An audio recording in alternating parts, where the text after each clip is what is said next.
Good morning, Al Walker.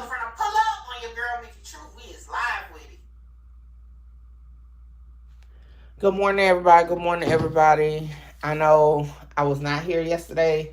When I say I done had a migraine for the last 36 hours, I done have a migraine for the last 36 hours. Good morning, Blue. Yesterday, I couldn't even get my hair done because of my migraine. So y'all cross your fingers that my head stay calm like it is right now so I can go get my hair done this morning. But anyway, we back to the content, all right? So for those who was waiting on me yesterday, I do apologize. My apologies, but we back with it. Trial does start this morning. I don't remember if it's at 8:45 or 9, but I came on a little earlier because we had some things to discuss since I wasn't here on yesterday. Y'all make sure y'all double tap the screen. Y'all make sure y'all share the live and turn up in the comments. With that being said, because we are going to be talking about cases and stuff, y'all already know I got to put my disclaimers out there. Y'all already know all information contained on this live is for entertainment, heavy on a mother effing entertainment, educational purposes only. All information used on this live is per the Fair Use Act, and any conclusion that you draw is on you and your mama, not nobody on this channel, this panel, or in this chat. And another disclaimer for those who have not read the description to my channel, I am not a lawyer. Nothing I say should be used as legal advice because it's not legal advice, okay? If you do need legal advice, however, you can go talk to an actual licensed lawyer or attorney of your choosing, all right? And like the disclaimer says in the video, that you can actually see the consequences of y'all can't see it. That you try to run from the channel is definitely on you, all right? So with that being said, hey, just sit back, enjoy my opinion based off my free thoughts of what I'm listening to, and y'all let me know what y'all think in the chat. Let's get started. You can't handle the truth. They for sure can't handle the truth. All right, listen. So let me get it out of the way now. Y'all already know when we be watching these trials, videos, or whatever, you will hear commentary. If you do not want to hear the commentary, just go watch the original video. But with that being said, we're going to keep it moving. But that's my only time I'm going to say it, because I'm not going to keep stopping to say it throughout the video. So I'm going to say it one more time. We will be watching trial. We will be watching other videos. You will hear commentary. If you don't want to hear commentary again, just hit the like button on your way out. I see yesterday somebody put a comment under this video and said, stay out of ATL business. If y'all don't shut the fuck up with that goofy ass shit, the fuck? That shit be so aggravating when I be saying that. Stay out of ATL business. Stay out of California business. Stay out of Chicago business. Like, bro, shut the fuck up. Keep y'all business out of the courts. Keep y'all business off the internet. Then won't nobody be concerned. And then here go damn Mickey Truth. Like, I wish it was some Carolina business y'all want to talk about. Shit. The fuck? I'm going to talk about everybody's business. You put the shit out there for us to see. We going to talk about it. Plain and simple. Plain and simple. All right. So, what was I going to talk about yesterday? I can't find my notes. Because y'all be trying to have my little notes together. But give me 1 minute. Because I have to see something here real quick.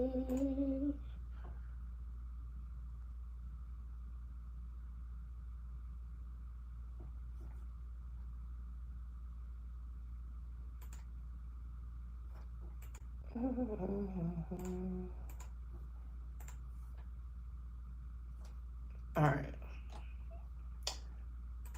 So somebody hit me up 2 days ago, because remember I was supposed to talk about this on yesterday. Somebody hit me up 2 days ago and asked me, was there a police report that says the girl in FOOLIO murder case that got arrested was picked up by somebody from FOOLIO's party. I'm going to tell y'all, I haven't seen no shit like that. But we can look and see if we can find that. But I haven't saw that.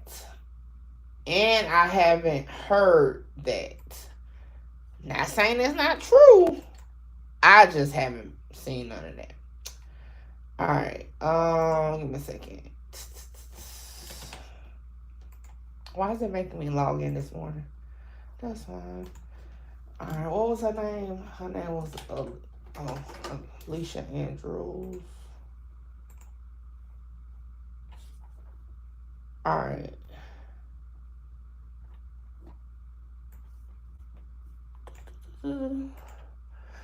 Alright, with that being said, so like I said, public access, for those who don't be knowing, is public access.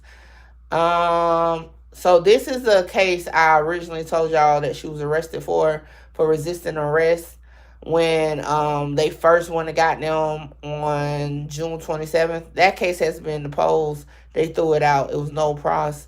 So this is her current warrant case. As y'all can see, out of county warrant. So that's currently that case. And the only documents available is arrest and booking report. So, let me see. Damn, fugitive. First degree, premeditated firearm discharge murder. And you know that's what they got Melly on too. They is not getting no bond. That's for shit show. Affidavit.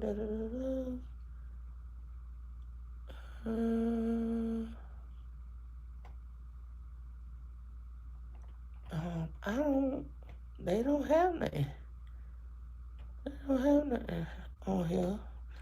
So her report, and this is like I showed y'all, like it don't say nothing on hers about none of that. That's the only document on there. Okay. Let's try to search the next person. So I don't know, y'all.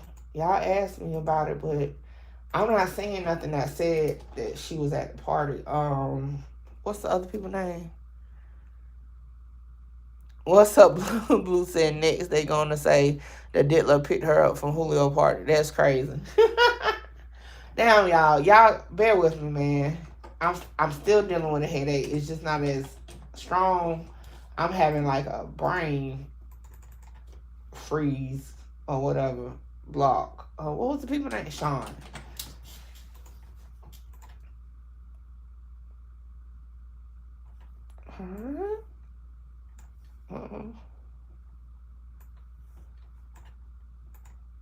Alright, like I told y'all, this was the case of the traffic stop back on June 26th. Still open. And this is the new one for the warrants. See, it shows out of county. Alright, let's see what this one says. Arrest and booking report is what I'm looking at.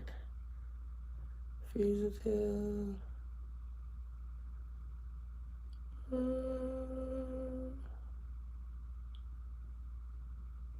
I don't see nothing on this either. Okay. Let's try another one. I'm not sure where everybody's getting that from. We're going to look in Tampa in a minute, but I just want to show y'all. So when people be like, well, Mickey said you ain't telling the truth. No, I'm showing y'all what I'm looking at, and I ain't seeing. What's the other person's name? Chance. Chance ass crazy. If that's him on our audio, that man crazy. Admitting the murders on Clubhouse is, like they say, what, diabolical. Diabolical. That shit crazy. Isaiah.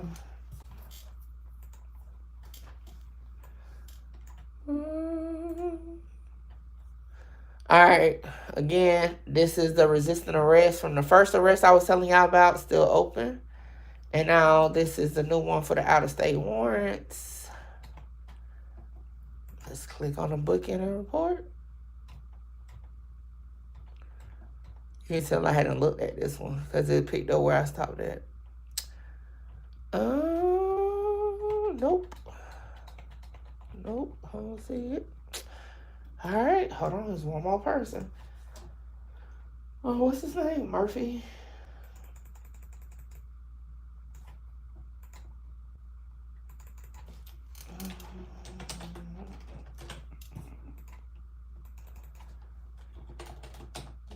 Alright. Alright. So, this is what I meant to tell y'all. So when we were talking the other day, I told y'all they only had him on a minor traffic warrant, a minor traffic charge, and that's because of this. He didn't pay a fine. I don't. Y'all, quick story. So the other day, that live, I had 35,000 views on it. Guess what I did, y'all? By mistake, I deleted it. Yes. And ever since then, you know what? Now that I think about it, ever since then, I have had a headache. Okay, I deleted a 35,000 view live by accident that I can't get back. Ugh. But anyway, this is what they had the other day. I think we did go over this the other day on the live. I deleted. God damn, y'all hit the like button. But they don't have his arrest and booking report from the other night just yet. All right, let's look up Tampa, Florida, Hillsborough. I doubt they're gonna have them in the system yet, cause they still in Jacksonville. But we can see. We can see. All right. Yeah, I think I did this the other day. I'm gonna do it just for time purposes. Like one of them, because if one of them not in here, none of them gonna be in here. But y'all feel free to go look if y'all want to. All right. So, what was the title of the live you deleted? Good morning, James. Shoot, I don't remember. The YSL trial live. The one where I let the trolls have their moment. Literally the last live I did. 35K. Ugh. It breaks my heart thinking about it. It's in here. Nope, that's not it. That's not even her. All right. So yeah, they don't even have the case over in Hillsborough. So this is what I'm gonna say, because I don't know where y'all got it from. But based off of my research, okay, I don't see a police report that says the girl got picked up at the party. I've shown y'all in real time me looking. I don't know. Unless somebody got some connects down there at Tampa PD and got the police report from directly from Tampa PD, then maybe. But they would have to show me that shit. So I'm going to say at this time, Mickey Truth going to go with it's not no report that says that. And that's just me. And if you have any questions about it, feel free to rewind the live, okay? Because guess what? It's on here. Give me a minute, Mickey. I'll be right back. Yeah. 35K views I erased. And unlike on the phone where you can just go to your deleted folder, it's over. I can't get no views back. But it's cool. We're going to run it up. So y'all make sure y'all share this live. Because I don't know what I was thinking the other day. Okay. That was one thing I need to talk about. I'm trying to remember what everything I need to talk about the other day.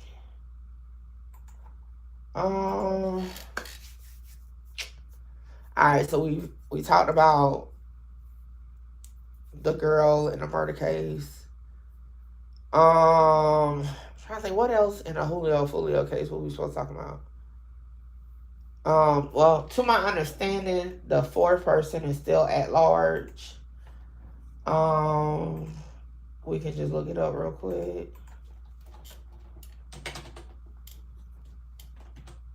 But I know that would have been on the news, but I haven't heard nothing like that. Oh, what's his name? Y'all, my head still hurt. I can't think of shit. All right.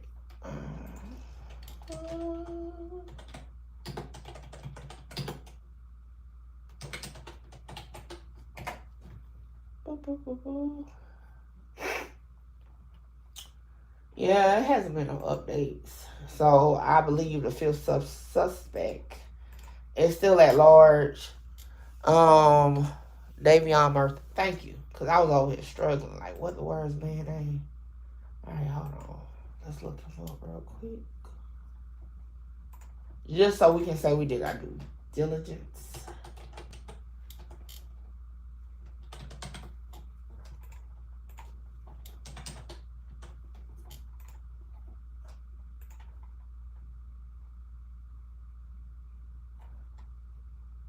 Oh shit, that's the Tampa one. Hold on. I'm trying to go to Florida. Damn. Duval. That's all. Alright.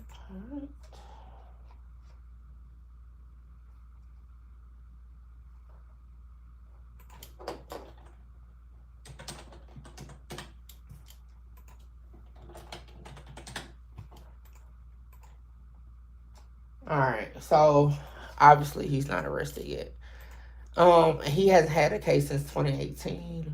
So yeah, he's still on the run. Alright, so we went over all the suspects. Like I said, I haven't saw any report that says the girl got picked up from the party. So wherever y'all was getting that from, you might want to ask them to show y'all the report, because I haven't been able to locate it.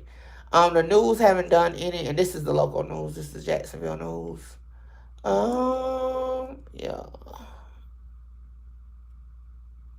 Okay, so I'm gonna take it at this point. No updates on that. I'm trying to make sure was that it with the FOOLIO case.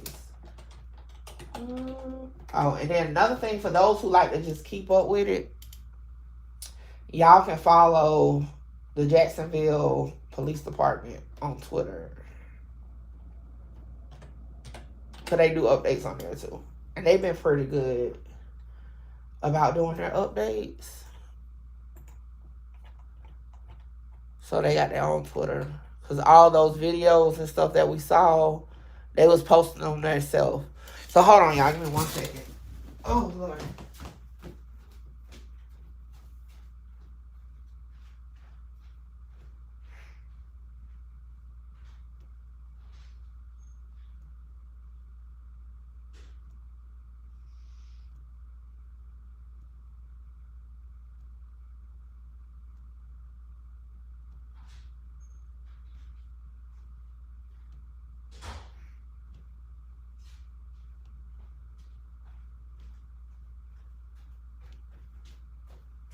Alright, I'm back. My laundry room feel like 1,000 degrees down there. Alright, but yeah, follow them.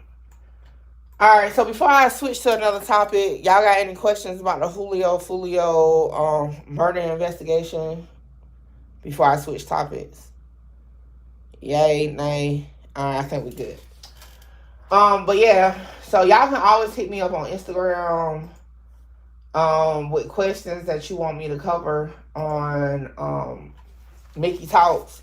I'll do my best to get to them before every live so we can address them. I'm gonna be honest, sometimes I can't keep up with them, but I'll try my best to check them.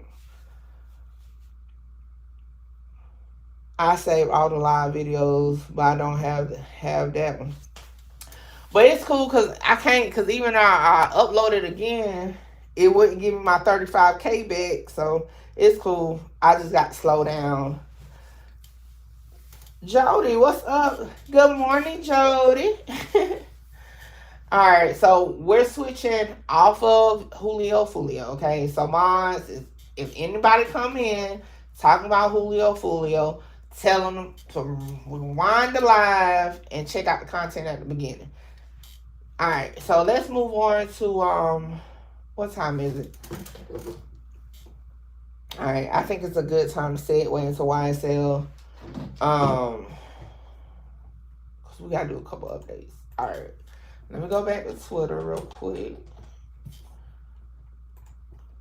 Alright, let me close out this. What they got it scheduled for? Okay, they got theirs scheduled for 8:45 too. Alright, y'all already know when it comes to the YSL case, it's only one place to go to on Twitter to get all the latest. And y'all already know who that is. That's Thugger Dailies. Okay? Daily. I put an S on it. Daily. So Thugger Daily definitely keep up with all the ins and outs, the current information when it comes to the YSL case.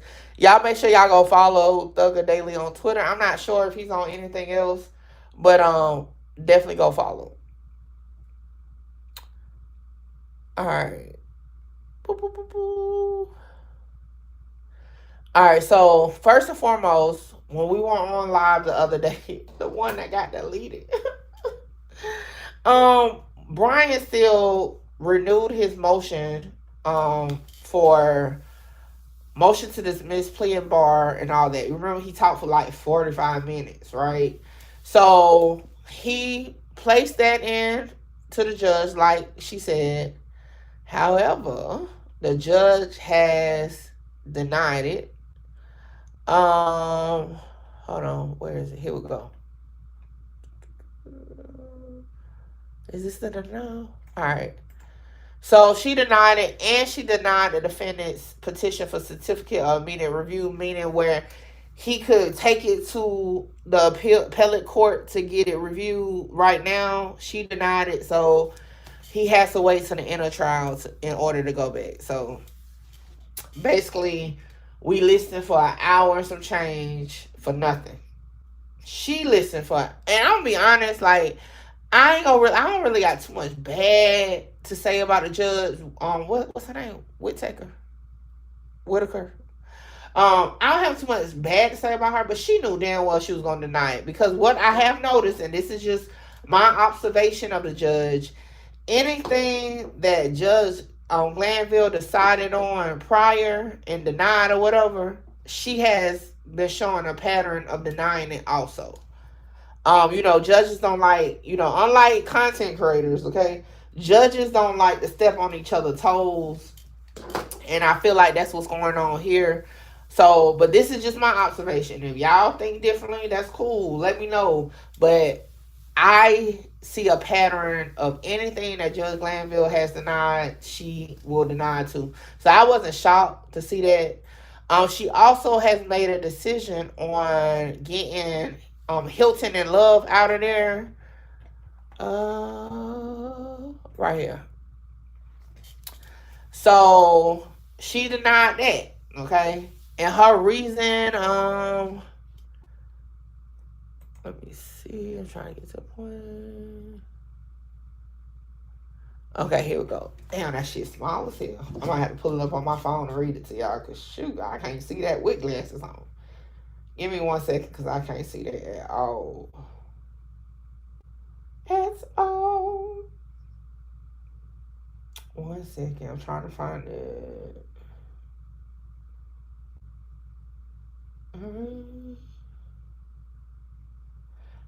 All right, so it says, upon consideration of defendant's motion, the state's response, oral arguments thereon, and the applicable law, defendant motion to disqualify prosecutors Love and Hilton because they are allegedly necessary witness in this trial is denied.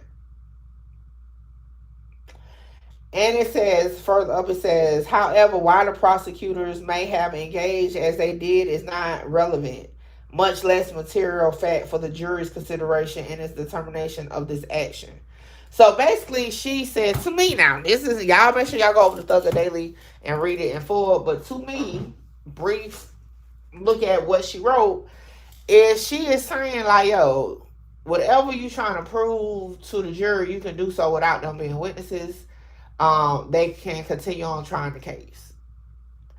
My honest opinion, I'll probably take that, because again, at this point in time, they haven't even said nothing was done wrong. Even with Judge Glanville. Because remember, the whole thing that got him recused was that he was trying to prove or argue his case. And that's what made it a fuck up. They haven't said the meeting was wrong or nothing like that. So, I agree with that. I could take that now. Hold on one more time. Who is at my door now? God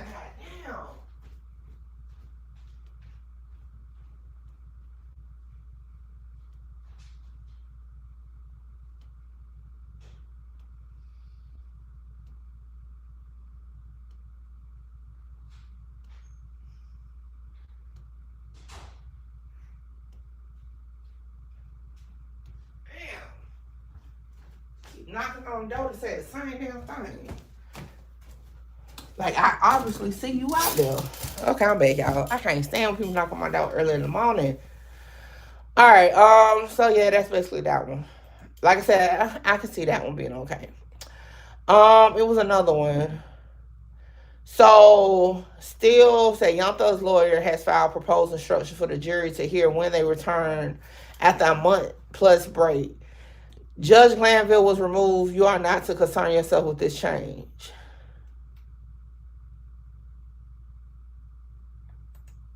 Let's read it.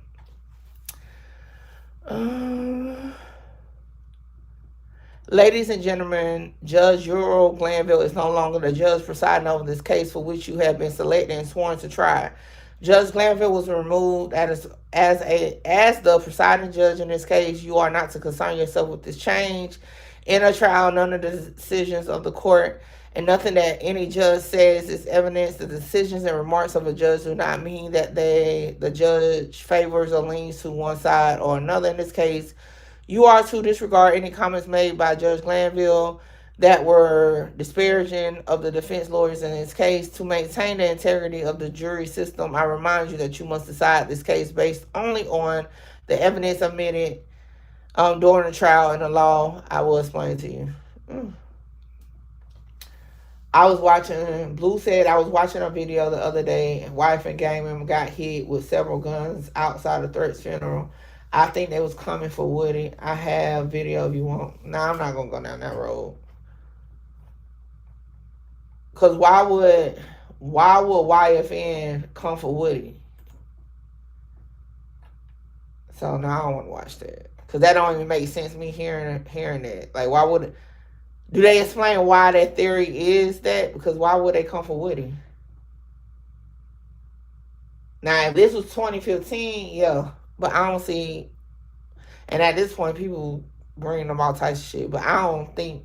Even if a gang member was outside of the funeral, I don't think it had nothing to do with Woody, if anything. Like, you know, Threat had a long criminal background, let alone whatever he had going on in the street life. So I don't think that's enough to tie it into Woody or to the YSL case. That's just my opinion, though. You know, to each his own.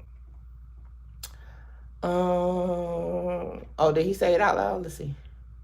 For anything. Okay. No. I need to make sure.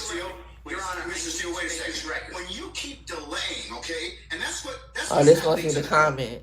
You keep delaying and elongating and pushing out these particular our ability to present a seamless case in front of the jury. That's my purview as a judge. And I've asked you a number of times, you and your colleagues on both sides, to go ahead and listen to whatever it is you need to do, prepare me as needed. Now, I asked you those two particular questions because if they turned over the audio to you in discovery and you've listened to them already, then you either have an objection or you don't have an objection. And I was trying to solicit from you whether or not we could just go ahead and just hear it. So you can imagine my frustration because all these little delays just elongate out our presentation in front of the jury. That's for your benefit, not for mine, Your Honor. So that's why we not about. I'm so glad he not on the case no more, cause bruh, he should be just so winded. But he kind of got a point. I ain't gonna lie, he kind of got a point. But yeah, that's that. Let me see what else we missed. It was a lot of motions that came out, but yeah, I'm not about to go through all those. So right now I'm just focusing on the judges' denials and grants. So it says judge will be catching up with motions all the time. Anything relevant? We watched that part. Alright, I think we're pretty much caught up. So now we just waiting for it to start. Any questions before it starts? It should be starting in like 5 minutes or so. What y'all think so far about the YSL case? Oh shit. Sorry, y'all. One more thing. I was on Instagram earlier. I'm about to segue back into the FOOLIO case real quick. I was on Instagram and Spin the Beans, which is allegedly one of the members of 1200. And yes, I said allegedly because I don't know these people. I don't know what they be on for real. But he wrote something on his story. No,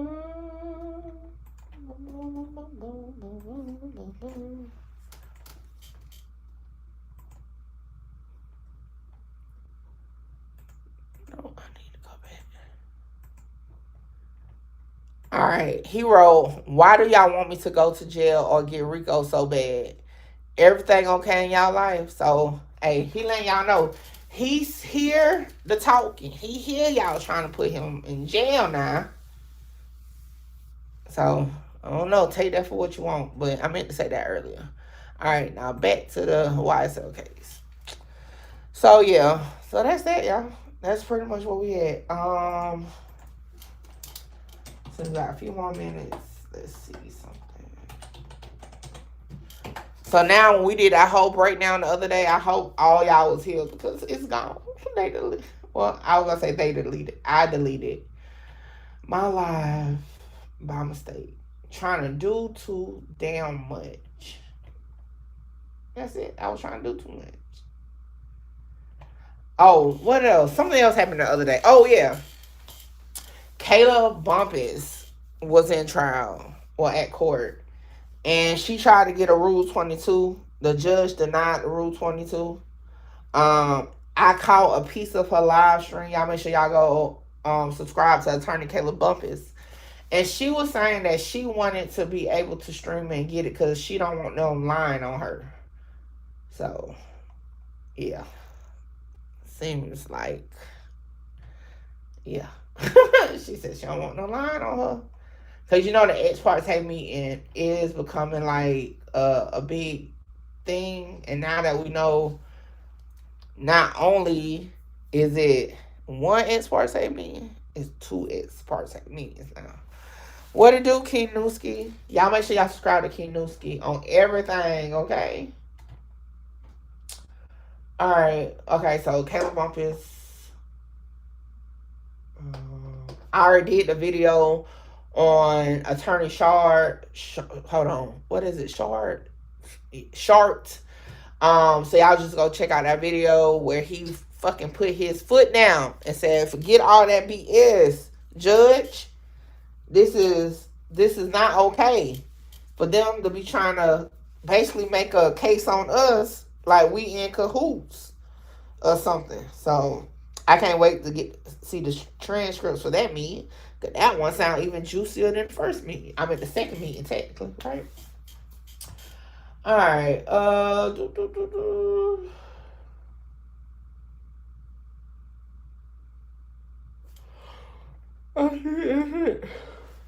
excuse me.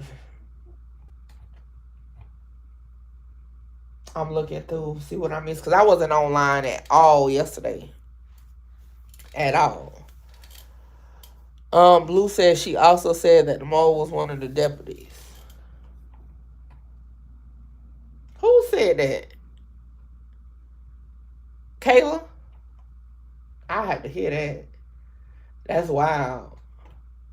Why would she say that though? Like, why? Even if that is true, like, why would you put that out? They could definitely get in trouble for that shit. They don't supposed to be passing information. That's crazy. Like, why would she even say that? Like, at this point, you said you're not the mole. Like, just leave it there. Like, why would you even put that out there like that? That's crazy. Now, Kayla, you can't put YSL in front of your name. Say you like to be called YSL Kayla. You seen his snitching on the deputies now.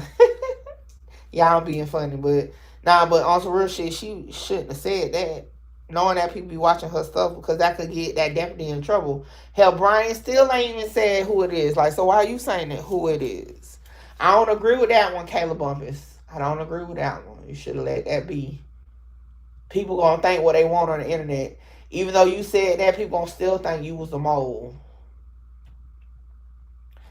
Did she add some context to it, Blue? I'll have to go see if I can find that because, like, why would you put that out there like that?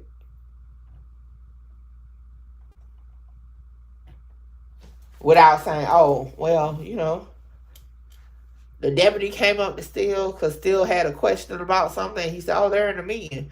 Boom. Just saying it was a deputy make it seem like the deputy just came doing something he wasn't supposed to. Like, yeah, they talking this and that about this and that. I don't. She shouldn't have said that. That's just me though. You know, I just don't agree with that. All right, what's going on? They late? It was the same day she was tripping. Yeah, she need. That's too much. Like, why would you put the deputy in it? Brian still ain't said it.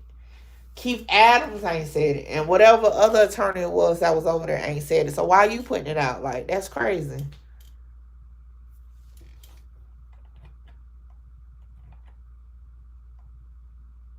That's crazy. That is not cool, Kayla. That is not cool at all. Hold on. Obviously, they late this morning. Must start at 9 o'clock. So hold on. Let me see if I can find Kayla Bumpers live real quick.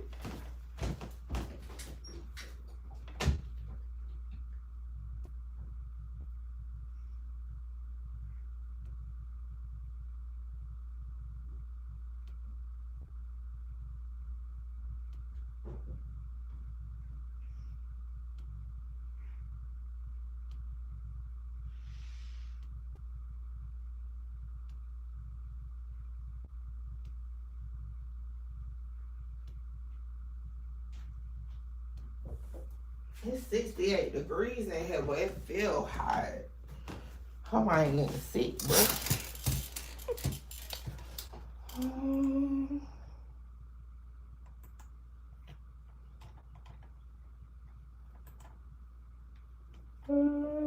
This is a comeback moment for me because I've just been away from school for so long.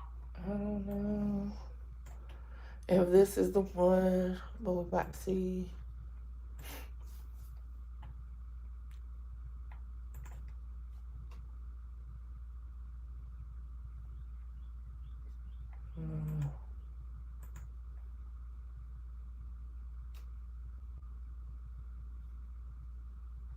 What the hell?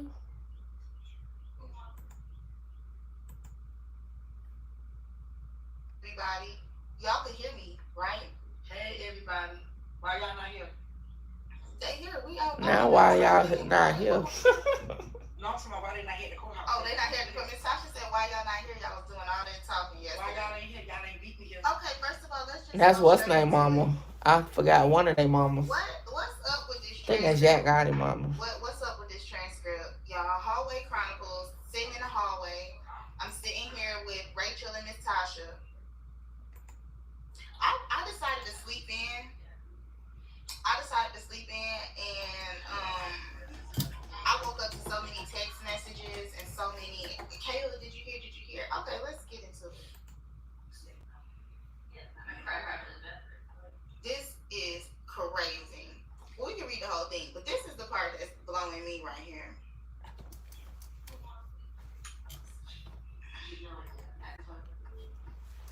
This is Doug's motion that he filed.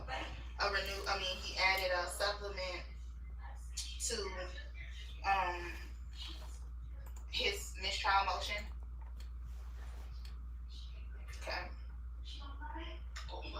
We're gonna go through all of it, but we are on break right now. Yeah, I gotta get my link back for sure. I actually want to say something in person. So today, guys, not your link back. Report will be addressed, and I have submitted a Rule 22.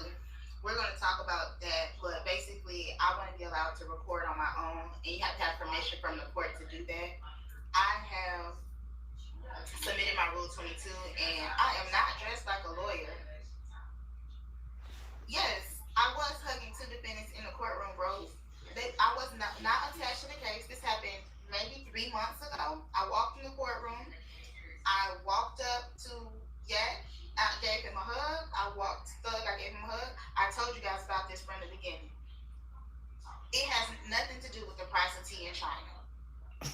Okay. There's no correlation at all. It has nothing. If I went in any courtroom, I don't care if they are someone who is a celebrity, who is popular, who is not, and I see a friend, a family member, a previous client, and they are sitting there, I'm going to walk up and I'm going to hug them.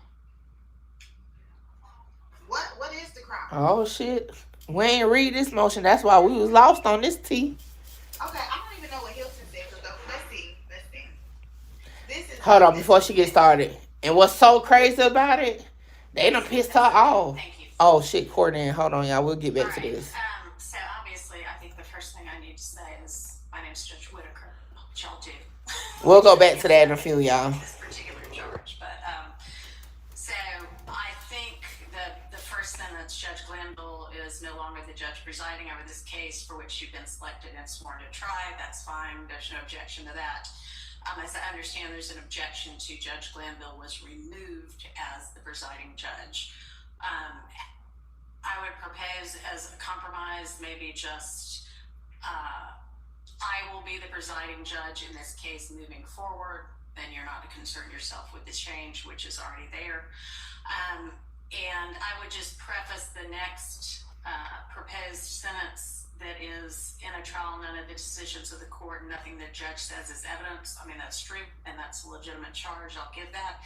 I would just say, let me remind you, as I assume presiding duties in this case, that in a trial, none of the decisions the court makes, et cetera, et cetera. And then with regard to disregard any comments made by Judge Glanville that were disparaging of the defense lawyers, I would propose, because I am not supposed to be commenting on the evidence either, you are to disregard any comments made by Judge Glanville that may have been disparaging of any of the lawyers in this case. Would the court consider not instructing the jury as to anything? If you want to think of some different language, I'll consider it, but that's what I'm thinking right now. Thank you. Sit your ass down, girl. It's too early. It just got started. That's not evidence. There's nothing wrong with me saying disregard that. So that's where I am right now. If you want to propose something else, then propose it. Orally or writing? Or my word? Sure. Go ahead. You are to disregard any commentary, any comments that you deem commentary on counsel for either side. So instead of disparaging, Yes, I know. That's assuming that word disparaging. well, that's what I'm saying. That may have been. Listen, lady. Listen to what she's saying. Well, I mean, right. He shouldn't. It's irrelevant whether he said you are doing a fantastic job today either. So, all right, maybe craft it a little bit more. And I understand what you're saying.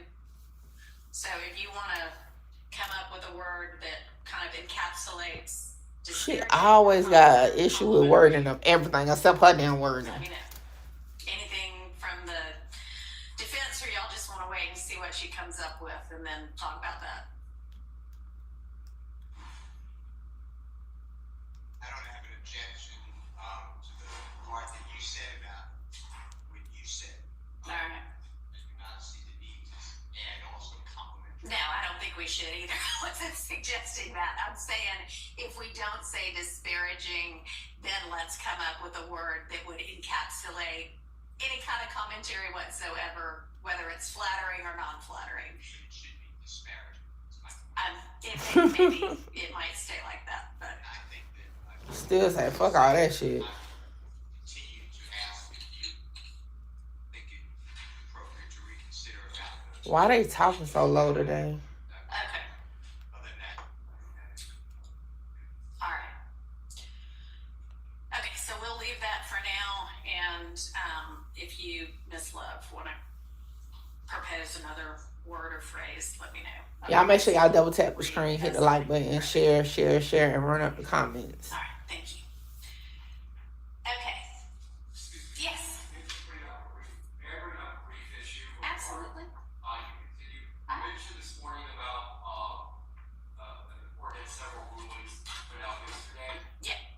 Get in there, Doug.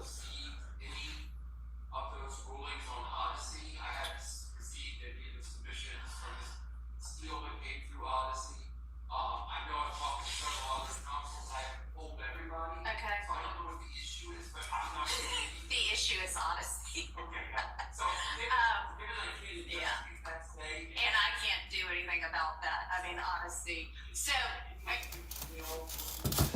sure. And I mean, usually, at least the lawyers seem to get things fairly contemporaneously. I know the court doesn't always get things contemporaneously, but, and it sounds like some of the lawyers have received rulings. I know Mr. Steele received some because he filed a petition for a certificate of immediate review about 5 minutes after I filed one of the rulings as to one of his Still motions. be up on it. So I don't know what the vagaries of honesty are and why sometimes it seems instant and sometimes it doesn't. But yeah, I don't have a problem with, as I file orders, emailing them out to everybody, just like I ask that y'all email me with your motions and responses. So sure, we can do that going forward. Thank you. Okay.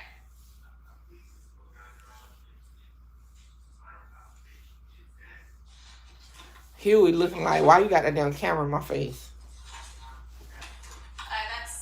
You're exactly right. Good morning, Cambella. They need talking to the mic. Yeah. Okay. So yeah, and I do not think that we have been filing our orders in everybody's case individually, every co-defendant's case individually. I think we've been filing them, like, for instance, if Mr. Kendrick files a motion and I'm ruling on that motion, I understand y'all have all adopted it unless, you say differently. But I think we've been filing it into Mr. Kendrick's case. And so that is exactly right, Mr. Sharp. That's what's been going on.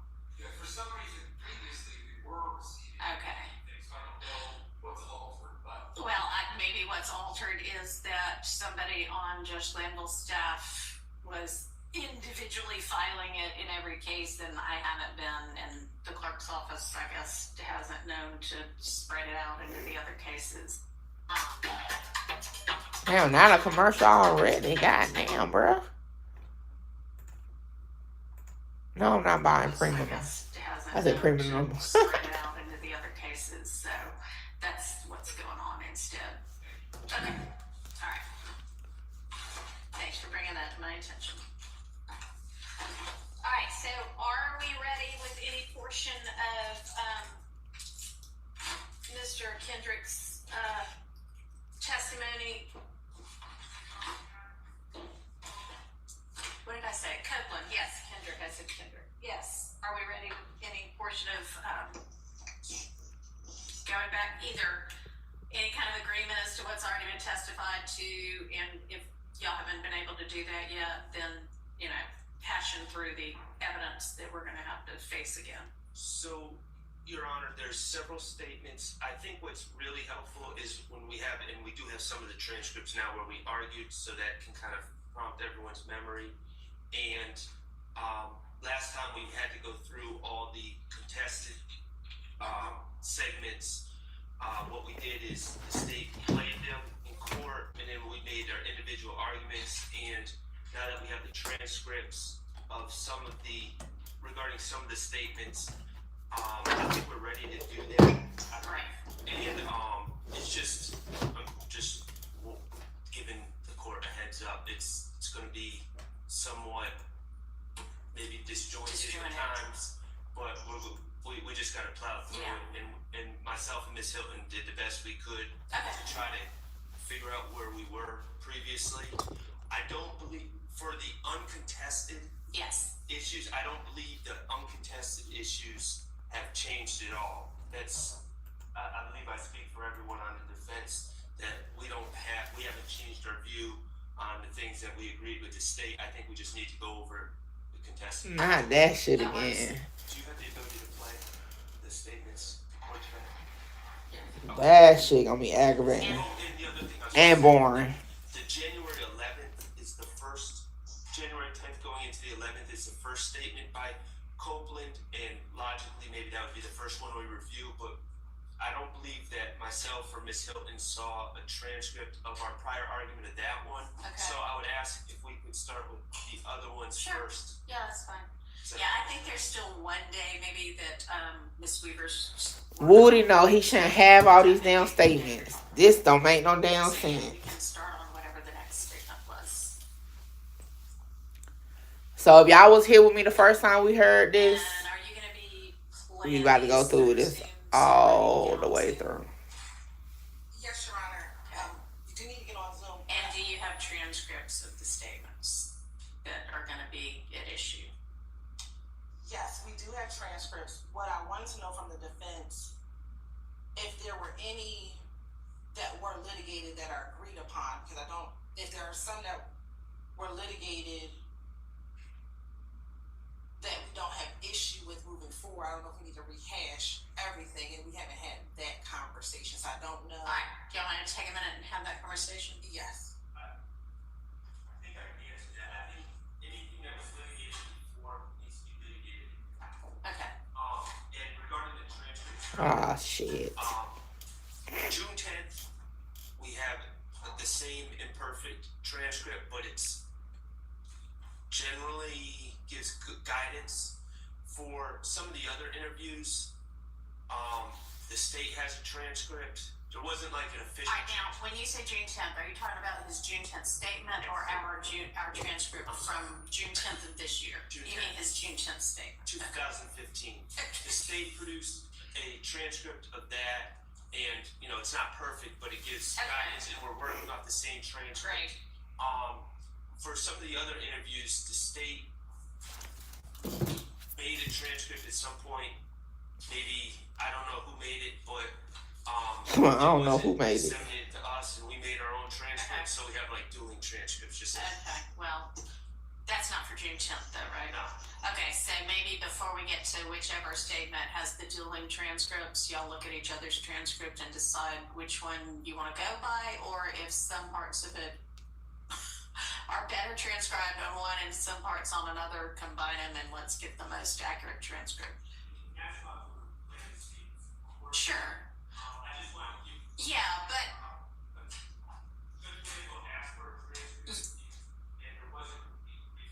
yeah, and it's certainly a lot easier and frankly a lot faster with a transcript. So if there is. You said my volume a little muffled? Hold on. How much of my volume should be fine? Hold on.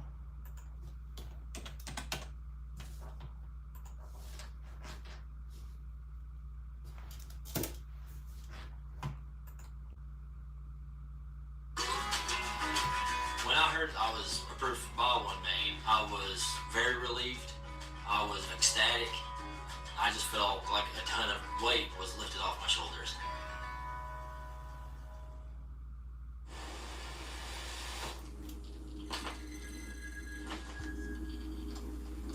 Right now, if it's June 10th, 2015. That's how it sounds. Hold on. Statement that I particularly need to see and hear the statement for the evidentiary determination I'm going to make. That's one thing, but if it takes me 5 minutes to read a transcript or 20 minutes to watch the statement, I'm going with. Hold on, y'all. I'm trying to see if it's my sound or their sound.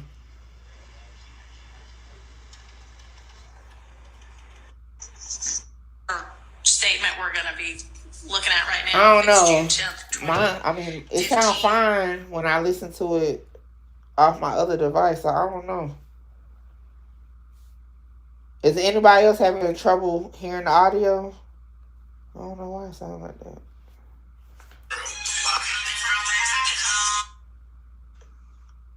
Going into the 11th is the first statement by Copeland, and logically maybe that would be the first one. I don't know, Kimbella.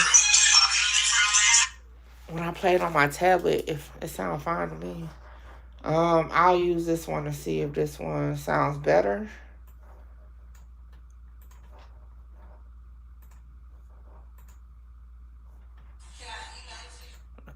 That one sounds worse. Oh, they're talking in the mic now. Okay, and then the only one that's not evidence review where it's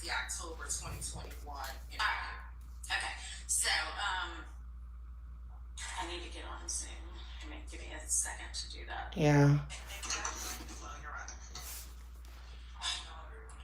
Okay. Oh, let me hear it on my tablet. Let me walk away and see if it sounds different.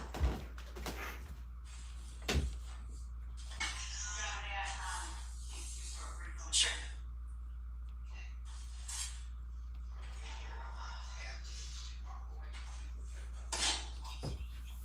I will say when they don't talk into the microphones, it do sound a little lower. But the judge is the only one that's really talking into the microphone.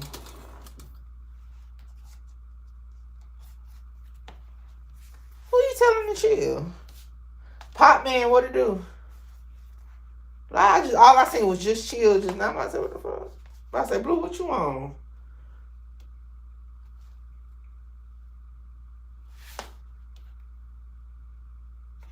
Alright. We're gonna let this one ride out. Y'all make sure y'all double tap the screen, hit the like button. It's only 79 people in here with 117 and only 25 likes. I promise y'all, hitting the like out. If they done fucked up my shit.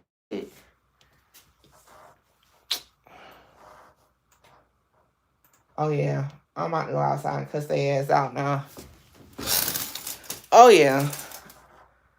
Now they done knocked on my door 2 times. They did not say they was about to be fucking with the lights.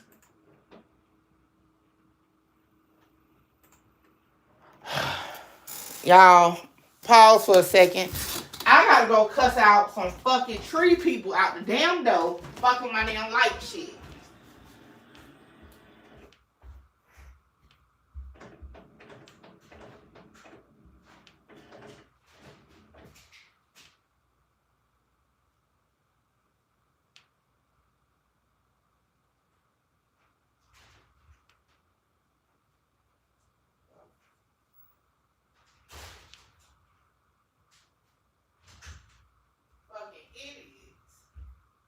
Y'all supposed to be cutting down a fucking tree. Not fucking with shit. Been bothering me all goddamn morning. The fuck is y'all bet they doing? My apologies, y'all. I'm getting some trees cut down in my backyard. And they now fuck with the damn power line. So I got to reboot. Where my tablet at? Bastards.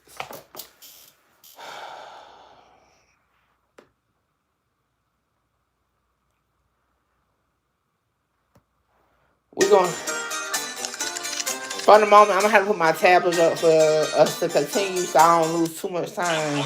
But goddamn. Y'all let me know if y'all can't hear this well. Luckily, we ain't missing nothing. They ain't talking yet.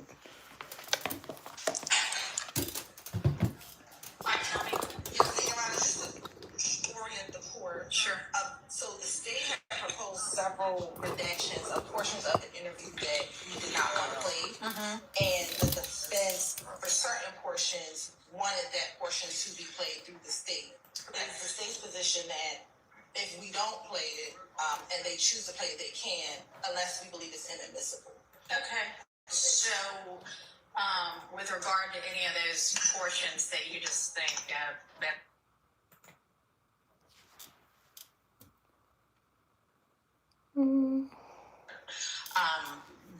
I wait for my wife. Talked about whether the defense intends to play it, so that you can tell me whether you think it's inadmissible. Yes. Okay. So I just wanted to order the jury that's all right. What we got? So with respect to the June 10th interview, the first section, I'll just go in chronological order, that there was an objection. The defense wanted to redact timestamp 10:19 to 10:11. I mean, I guess I'll let the defense counsel explain why they wanted 10:19 to 10:11. 10:19:11 to 10:19:41, which is page 61, line 22 of, beginning at page 61, line 22, through page 62, line 14.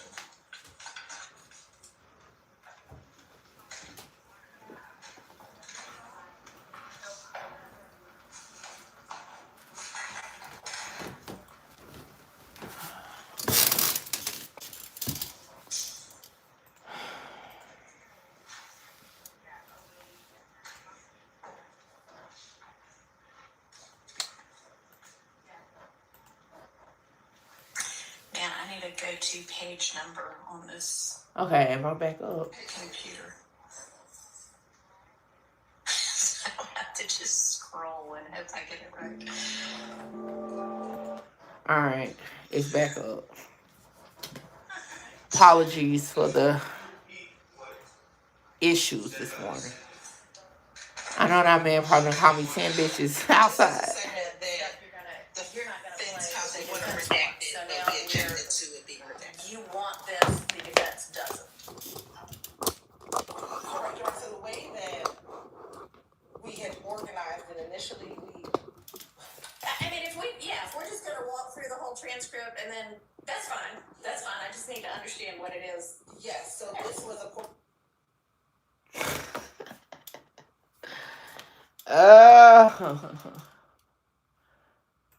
Oh my God. I already got a headache. I don't know why they tried me this morning. Now what's wrong?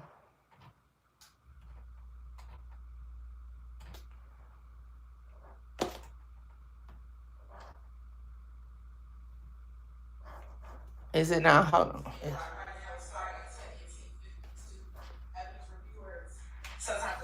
What the hell? Holly's talking to her. I can't see nothing. Alright, let me ask. So, I had just said I don't know that we need to actually listen to the video of everything, and I mean, I can read the words on the screen, so on the transcript, so unless we also, for some reason, I need to be hearing it out of his mouth. And if I do, and there may be times I do, then we'll listen on the video. But if I don't, I can read it. So the state's position is we want to hear from the defense why they think it's inadmissible. So that's what we were reading. Okay. So just a little context, we're just looking at the statement as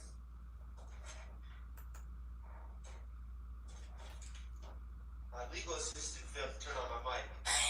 I'm about to say, how does it sound to y'all? If we're just looking at this, the transcript as context. Well, no, let me stop you. If you, for a reason, want me to watch the video, that's fine. I don't have a problem with it. I'm just trying to be efficient with our time. No, that's She loves saying efficient. Let me tell you what's been going on beforehand. All right, sure. so they were discussing beforehand the Lil Wayne bus Okay. in this discussion. And then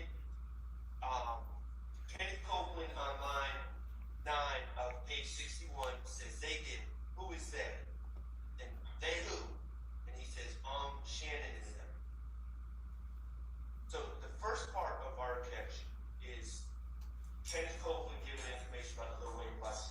What Your Honor needs to know from me about the Lil Wayne bus is Kenneth Copeland, it's not been alleged at all that he was at Club Compound on the night of the Lil Wayne bus shoot. It's not been alleged at all that he was present, that he was there, that he had anything to do with it. So, and it is not at all clear. So it's clearly hearsay. There's a search for an exception, and I don't know what the source of his information is. There were, this was Wayne Carter is Lil Wayne, and when his bus was shot, there was all sorts of internet reports on gossip blogs and everything else.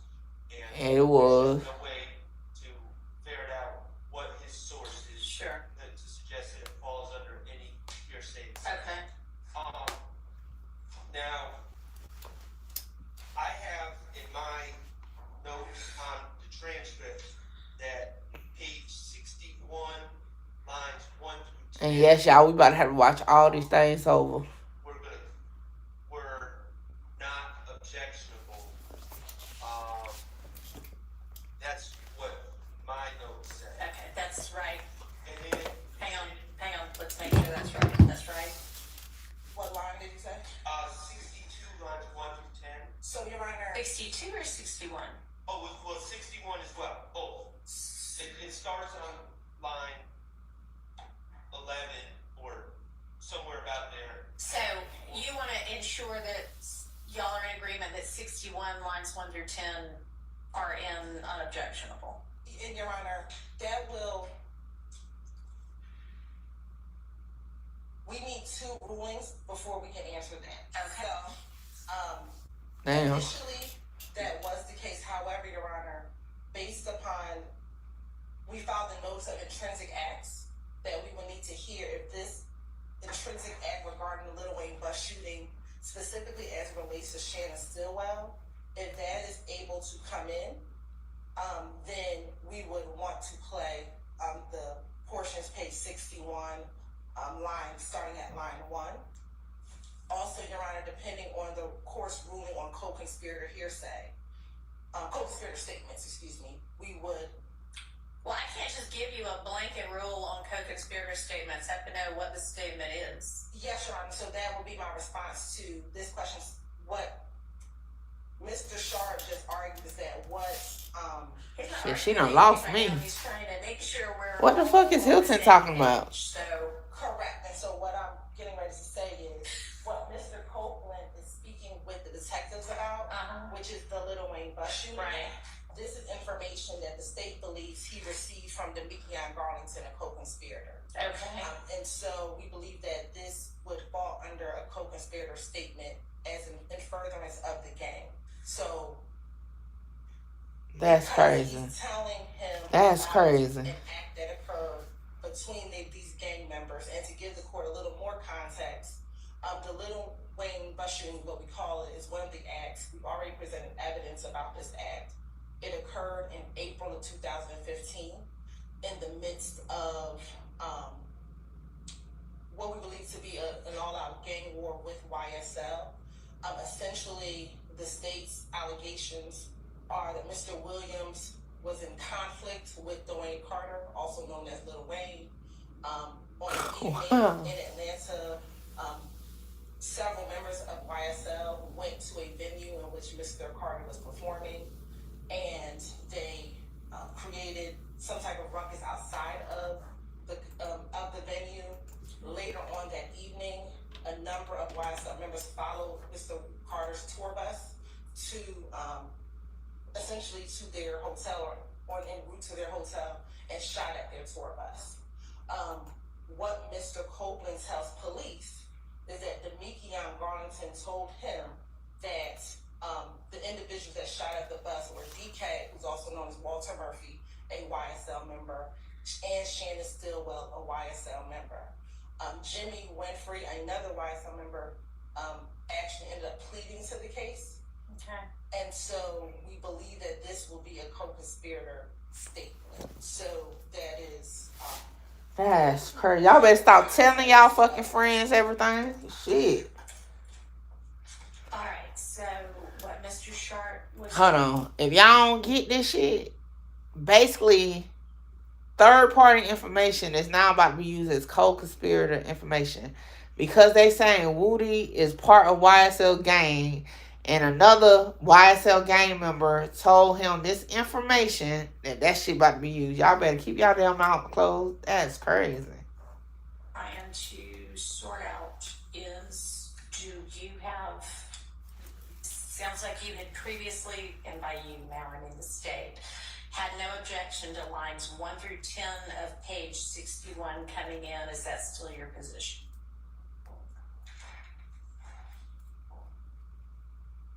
No objection of it coming in. Yes, we have no objection of it being played. Okay. Right, that was never an issue. Okay, and it's still not. All right. So she just talked for nothing just I now. don't think we need a ruling on the intrinsic. I mean, this doesn't really further my interest, but just to be honest with the court, I don't think this is an issue of whether it's an intrinsic act because it's pled in an indictment over at Article 1. So Okay. I don't think that's the issue. The issue is the state is just saying, well, we think he got this information from Demekion Garlington. There's two issues. A, we think he got this information from Demekion Garlington. I don't know where they're getting that from. That's one.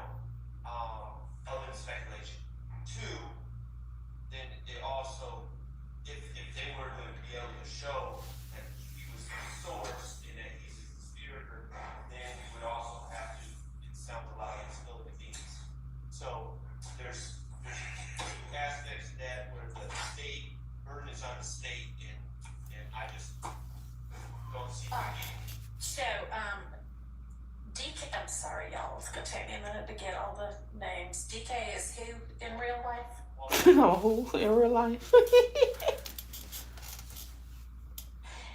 And Mr. Garlington goes by D, right?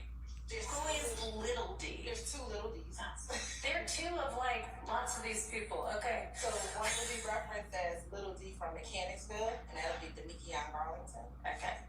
So does he go by both D and Little D? Primarily Little D. Okay, and he's Garlington, but he'll be Little D from Mechanicsville. Yeah, he also is referred to as Scarface Okay. in the indictment. All right. Fuck that. I don't And want then no the other nickname. Little Fuck D that will shit. be Quindarius Zachary, QUINDARIUS. And when they say Little D, From Cleveland. Cleveland. All right. So we got They also call him Sick. Sick D, Little D, or Sick D is crazy. and he'll be from Cleveland. Okay, thank you. And Your Honor, it's not speculation that Demikion told him this information on page 61, line 22 through 24. Mr. Copeland says, Little D, that's how I get all my information through Little D. Damn. Little D. Close that back though. D ain't, and they clarify, he says Mechanicsville, which is Demikion Garlington. Okay.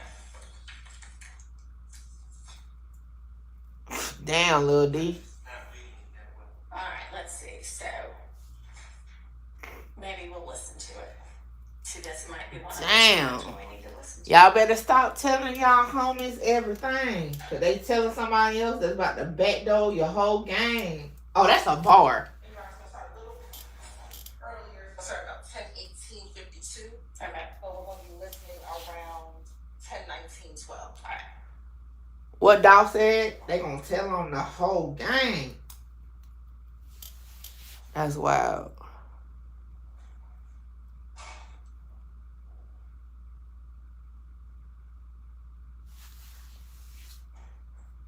You heard that, Gnusky?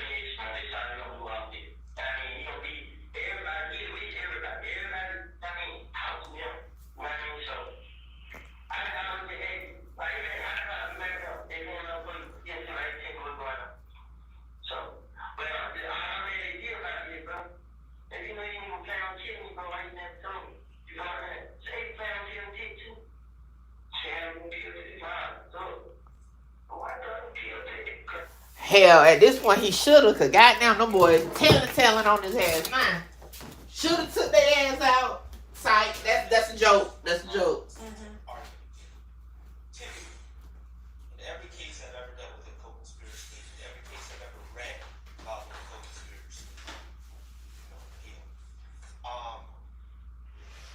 the cleric said to witness approximately 2 weeks after the murder, while Think about that one. Hell no.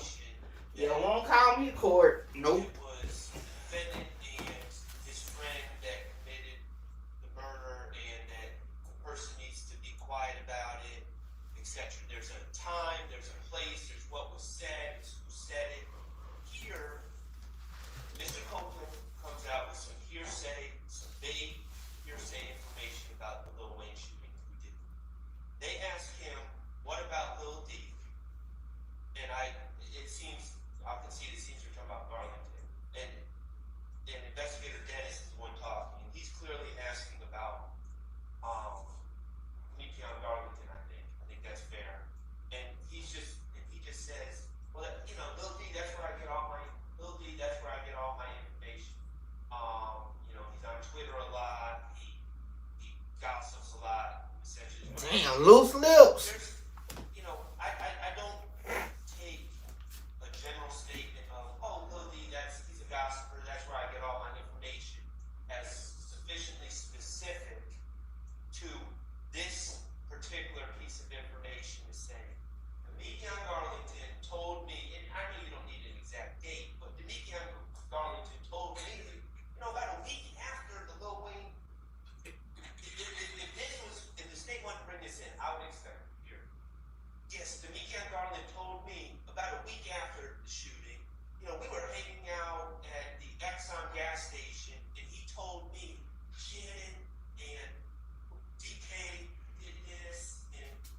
Right. Particulars. Yeah, and all my information from on D. So I don't think that's sufficient to particularly say that he's the source of that particular information. And then, of course, again, it's spilling the beans when it really comes down to it too, because there's no context that would lead anyone to, would allow Your Honor or any of us to conclude that the state has proved by preponderance of evidence that somehow a statement that we don't even know was made, where it was made, the context of when it was made, Right. somehow in furtherance of any sort of conspiracy.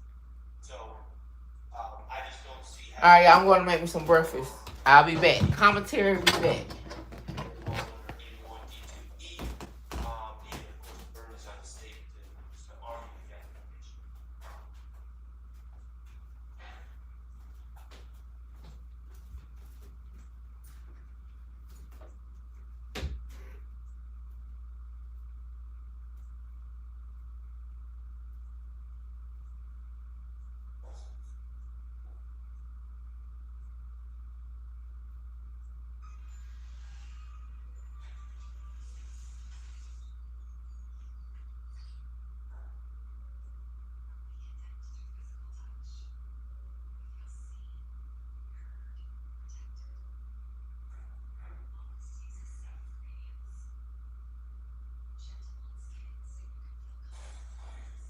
Yes. While you're reviewing this, with all due respect, I want to renew my motion for mistrial based upon the entirety of the record up to this point. I think it's impossible for you to jump, parachute into this.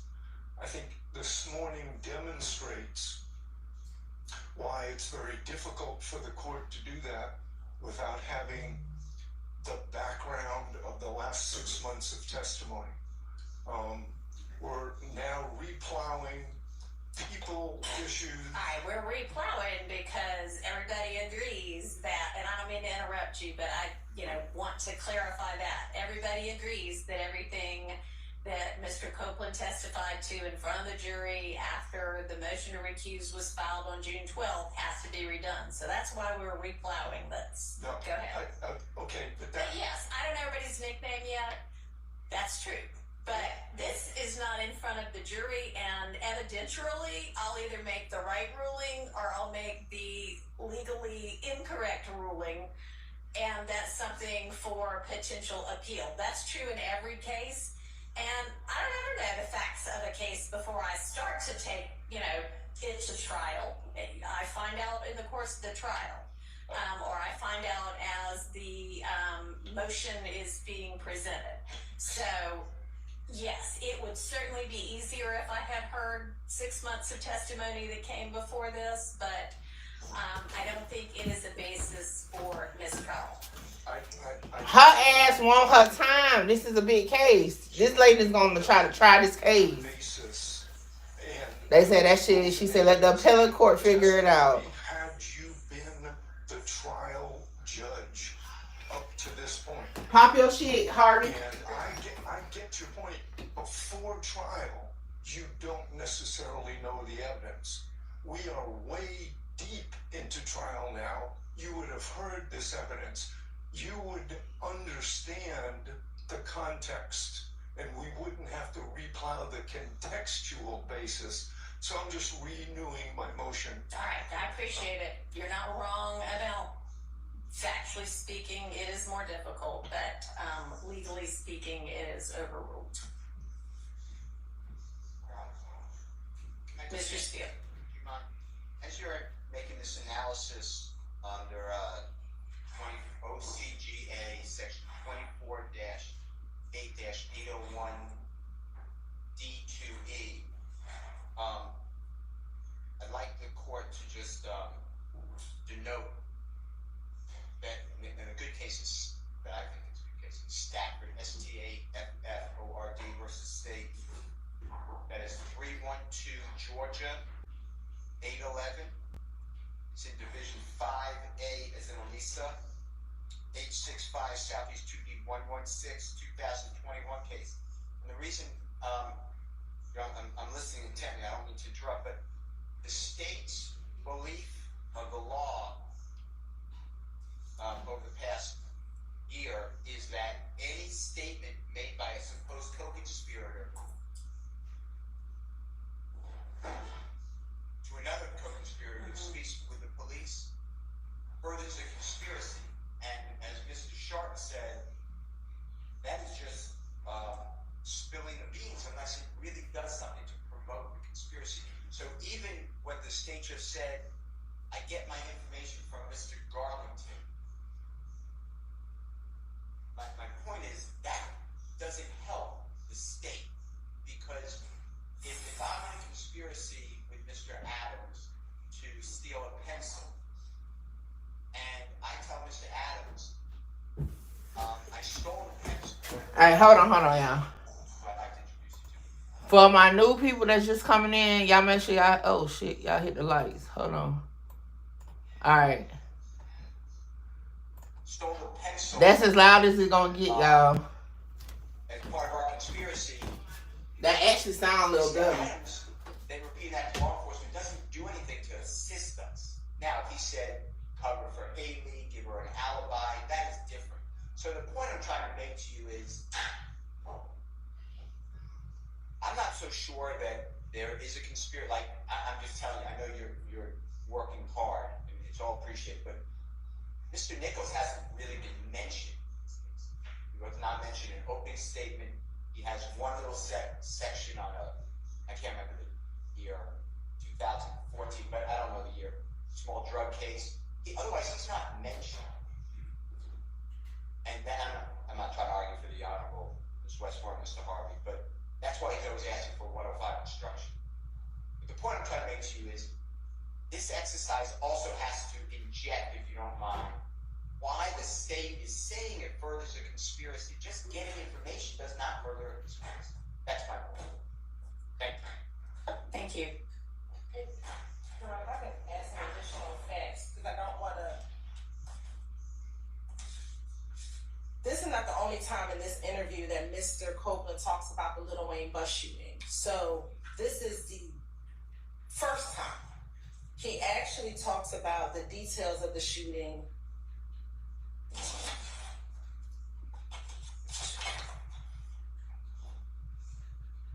At least 2 more times throughout the course of this interview. So this interview is 9 hours long.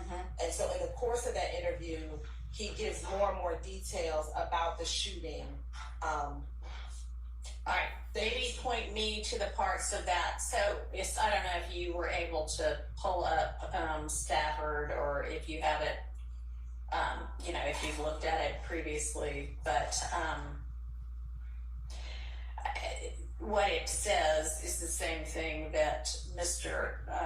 Sharp's been arguing for a while about co-conspirator statements, and that is essentially that even where there is a conspiracy that has been established by a preponderance, no, I lost my voice. Hang on. What is it?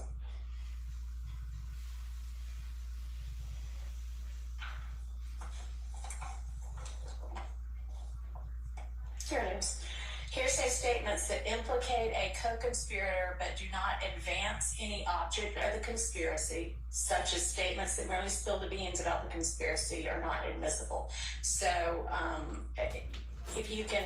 Oh shit, where this about to go? Where this going? Y'all hit the like button. The conspiracy, and I understand your argument is, hey, the conspiracy is they're all members of an ongoing gang. They need to know what's going on in the gang so they can react like appropriate gang members and be prepared if somebody's coming after them, and that's a reasonable position to take.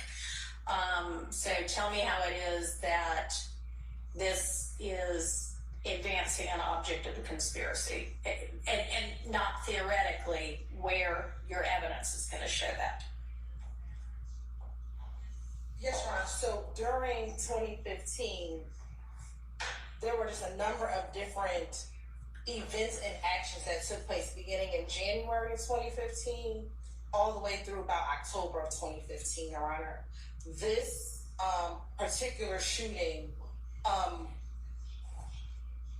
Lil Wayne's tour bus was a part of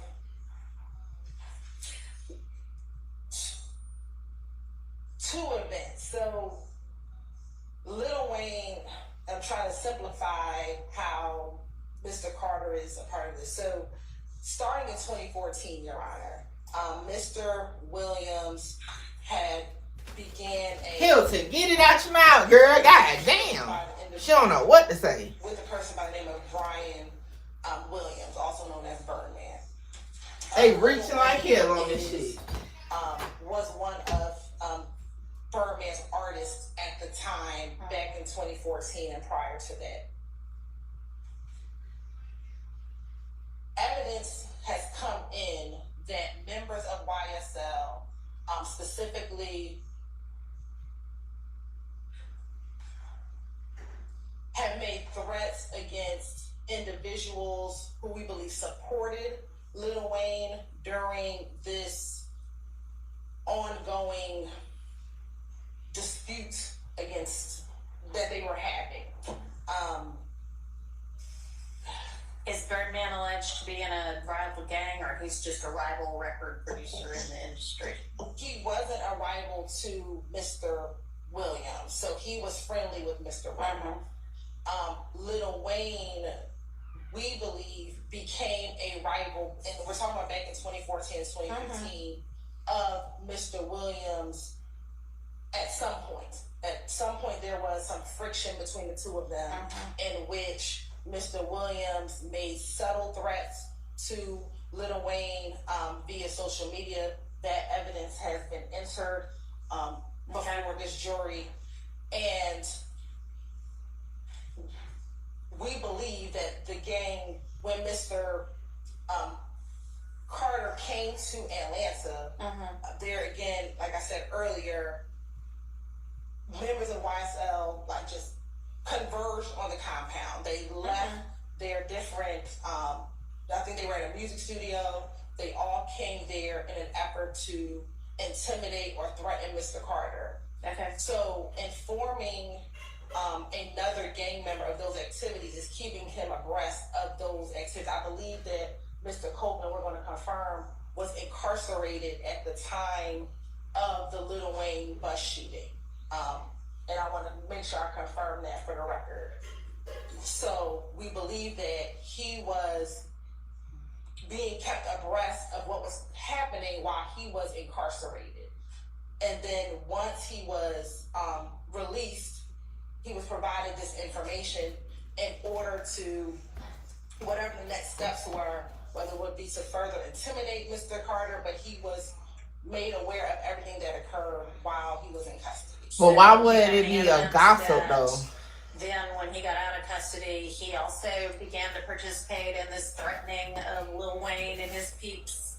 No, we do not have any evidence. Okay, so then how Hell yeah, I agree with y'all. Reaching like hell. conspiracy of being in the YSL gang and not just, hey, guess what happened today? Because it fosters cohesiveness, the fact that this YSL gang could literally shoot at a bus of a famous individual.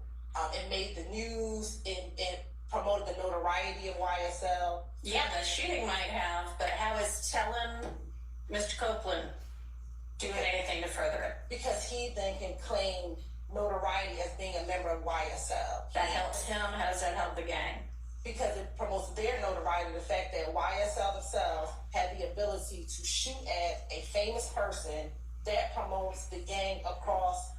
It made headline news. It made news. That may be. Again, how does then apprising Mr. Copeland of it further the purposes of the gang? Because it furthers his involvement, because he's still in the gang. He can still You drowning, Hilton. You drowning. Himself as YSL, as being a part of the group that shot at.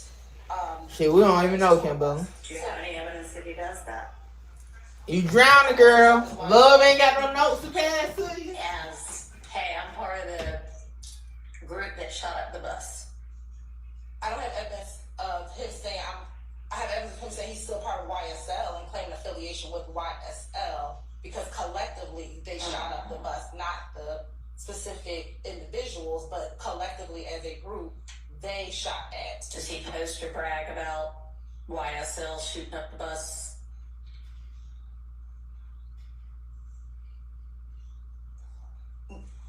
No, we do not have any evidence of him posting on social media YSL shooting up the bus. Okay.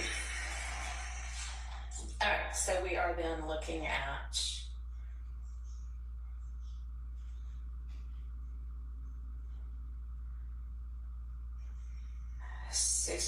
line 22 through 62, line 14, where he says, I get all my information from Lil D. Because everybody's talking about it. He knows what's going on. And I don't think y'all have sufficiently satisfied the co-conspirator exception there. I'll keep that part out. Let's move on to the next one. So, Your Honor, then there's, and this is where I'm not sure what the state's 62, the beginning of, I'm not saying, the beginning of 62, they just talk about All Woody shit about to get thrown out. Watch now. All that shit about to get thrown out. from Mechanicsville just being a gossip. Now, Yeah, that's what I just excluded. well, you excluded, in my understanding, you excluded the part where he talks about the Lil Wayne bus shoot. And then after that information you gave, there's a section, and I don't have a strong. No, y'all all said nobody cared if that came in 1 through 10. Nobody cared. Yes, 62, 1 through 10. I agree. I don't have a strong opinion. I was just trying to understand what, if the state had an opinion about that, if all of that was coming out, or all of it was coming in. The 1 through 10 on page 62. I don't have an opinion. No objection to it? Yeah, no. 62 1% the state is okay with coming. Okay. Okay. I'm just trying to clarify. All right. But then starting at 11. Don't fuck this up, short. Look, I was flipping my damn pancakes and heard him fucking it up. Don't fuck it up now. It's not the same issue. It's something about Kenneth Copeland talking about potentially Jeffrey was going to tip, and Tip is a gentleman named Trontavious Stevens, who is also known as Slug, who is he entered a plea in this case. Your Honor, that portion is redacted. Okay. 62 line 15 through 22 will be redacted. Okay. All right. Next.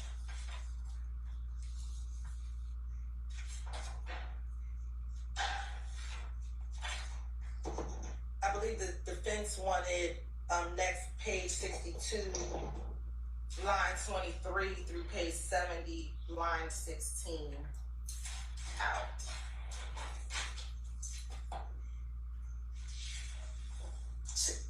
Tell me again, 62, Page line 62. 23. Yes, line 23 through page 70, line 16. 16, okay.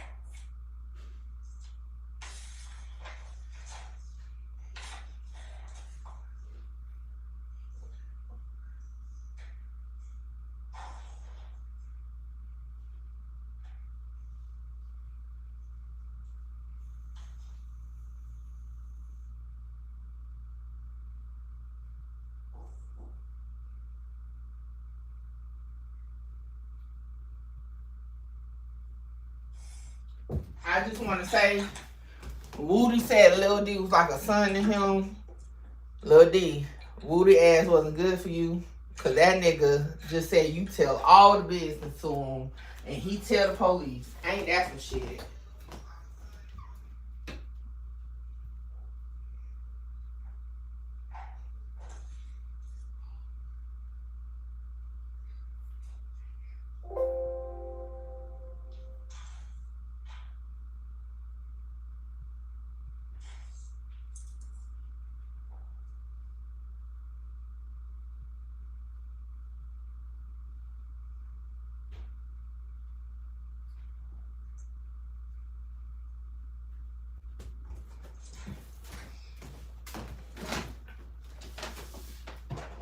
That's crazy. Y'all hit the like button. Oh shit, my computer about to die.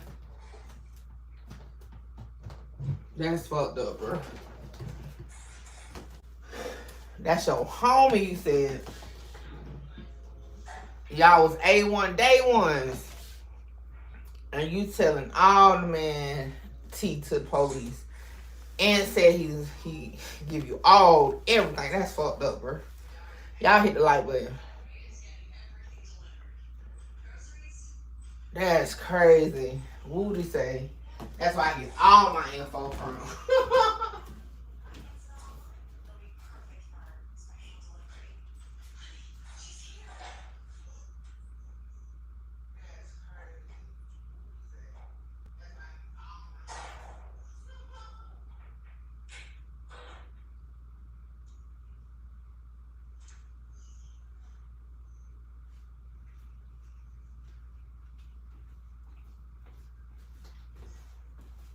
That's fucked up.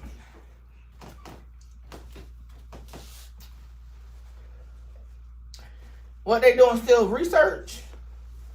These the most researching ass people doing trial down and everything. Y'all hit the like button, man.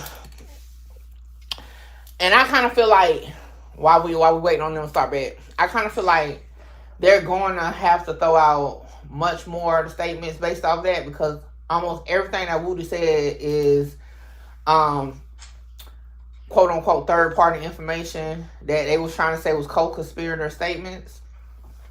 So yeah, I think a lot of his shit about to get thrown out.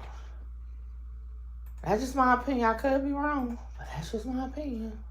They didn't come on because I was eating my food. That's fucked up though. That's messed up. Y'all make sure y'all double tap the screen. 119 people watching, only 50 likes. Come on, come on. Hit the like. I promise you, it won't stop your money. Hilton was drowning though. She ain't know what to say. My recollection of this, and I'm not saying that the state's misrepresenting anything, but I don't think I don't recall having a blanket objection. Now, there's certain parts of this transcript as a whole, and they're coming up not to 72, but a little bit after 72 that go back to Lil Wayne's plus shooter. And our stance is all that is covered under the last ruling. I mean, all of it's the same general situation. But regarding these pages 61 to 72, what I have is I objected to 70 page 70 lines 16 to 19, where it's just investigator Dennis identifying, it's not Copeland talking, but investigator Dennis says if Shannon is a shooter. Shannon is meaning Jeffrey's shooter. Why would he put these? Yeah.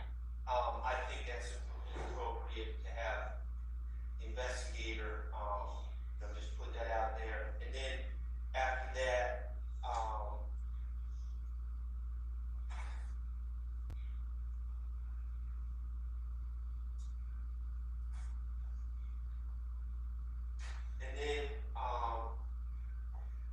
line 72, lines 5 to 13, again, it's investigator Dennis, kind of giving his theory on everything in relationship and Kenneth,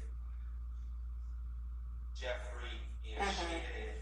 And it's not needed to add context to it. It's just kind of him giving his theory. All right. So, does anybody have an objection to pages 62, line 23 through, I thought you said 70, line 16? Anybody have an objection to that? Okay, I'm sorry. No. Nobody has an objection. Speak now or forever hold your peace. All right, there's no objection to that. And as it relates to what Mr. Shar just mentioned, page 70, lines 17 through 19, we have no objection To redacting that? No. Okay, so 17 through 19 will be redacted. Page 70, lines 17 through 19. And also, I believe what you just said, page 72. Lines 5 through 13. I would have objected to all that shit. 72.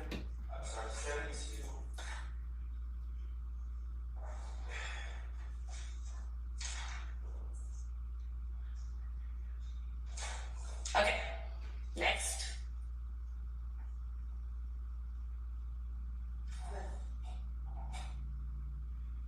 The next portion that I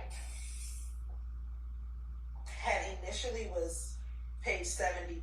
The defense wanted redacted was page 72, line 14 through page 73, line 21. All right, does the defense still have an objection to that?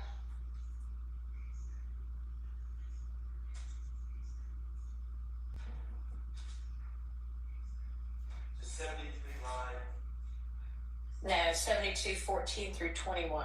No, 72, line 14 through 73, line 21. Okay.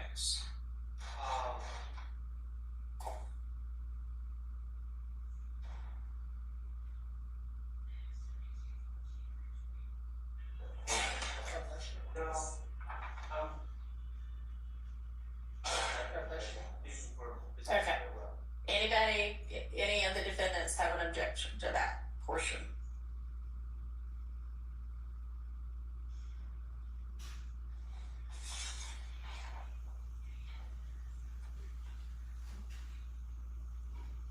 Sounds like a no. Then you're on the next portion, I believe, would follow under your previous ruling, which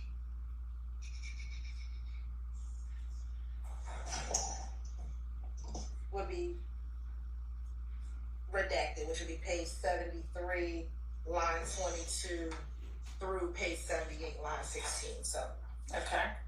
I don't think there needs to be any further discussion. All right.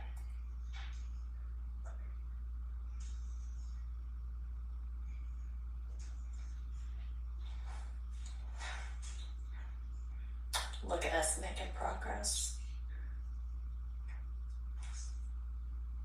Your Honor, Yes. I briefly have read Stafford's suggest something. The defense mighty quiet today.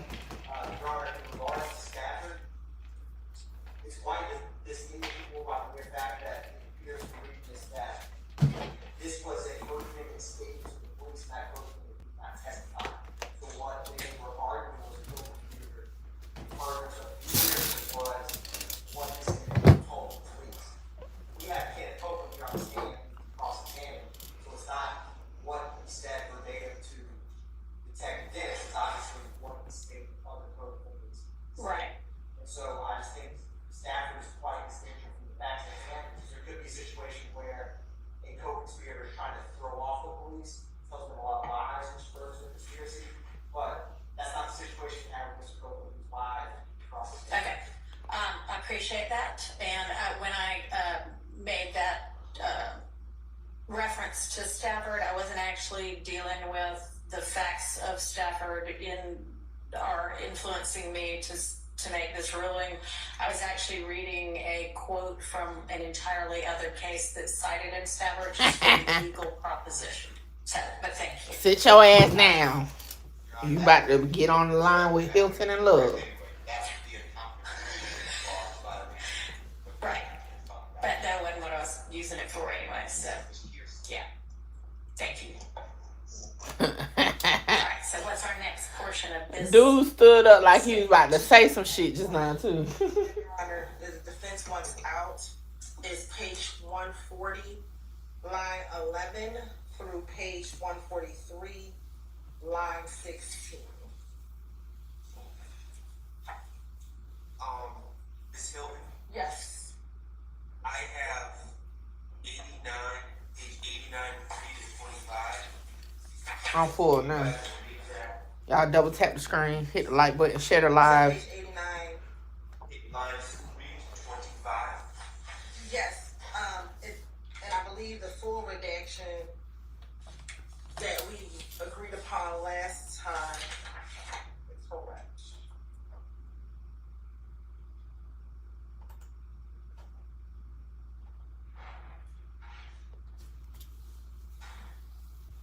It's page 88, line 23 through page 92, line 20. So y'all agree that that's L? Yes. All right. There's a small portion that we can play, which was page 91, lines 20 through 21. 91. Lines 20 and 21. Like, I know it's a serious issue, but shout out to the defendants, because my ass would have been nodding off. I ain't gonna lie. I can't see through no shit like that. Everybody good with that? I don't know. I mean, in reality, I don't know how. Especially not writing, not nothing. Logistically, they're gonna. I'll need to draw or something to stay up. All right, so then we're looking next at what line, I'm sorry, page 140, line 11 through, did you say 143, line 16? Or did I get that Page wrong? 140, line 11 through page 143, line 16. And I'm sorry to keep doing this, but just so I'm certain, the other three before 140 is 112, 24 to 114, 25. We agree on that? Damn, my daddy will call right now. Page 112. All right, y'all gotta take this call. Through page 114, line 25. Yes. Yes. And y'all agree on that being This is out? a prepaid debit call from... And then we also agree upon page 122, line 20 through page 124, line 10. Being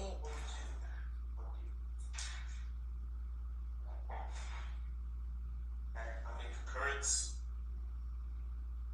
And then 129, I have 129, 20 to 130, 20 possibly. I have 129, line 18 through 131, line 25. It's out, I agree. Now, Okay. 131 line 25. yes, sir. Okay, great. All right. I'm thinking. All right, so now I'll read 140, 11 through 143, 16.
All right. For this part, I want to give a little bit of a brief context. So, after the January 10th murder of Love Donovan you too. Thomas, there were a number of retaliatory shootings. One of those retaliatory shootings was on February 19, 2015, in which Mr. Copeland is coming out of his home. She been in and out, love been in and out. His child's mother, at that time, some members of the opposition gang drive by his house, shoot at him. He shoots back at them, and he's able to find safety. He goes to the police that evening, and when he goes to the police, they ask him for the gun that he uses. Initially in February, he tells them he'll get the gun. He'll give them the gun. He'll give them the gun. Of course, he never turns in the gun. Now in June, he is explaining to them why he did not turn in the gun. And so that part, free Papa Truth. Before we go into argument. Okay, and so what's our issue with this portion of the transcript? Defense counsel, the state believes it should be played. We believe that this is intrinsic to that act from February 19, that it completes that particular story in which this is now the answer as to why that gun was never turned in. And so that's the state's position, that it is, if it does place this we don't think it's character, the fact that Shannon Stillwell had this gun. I believe that was the previous argument, that the fact that Shannon is a convicted felon and has a gun is bad character. We don't believe it's bad character, and if it is character, it's incidental character.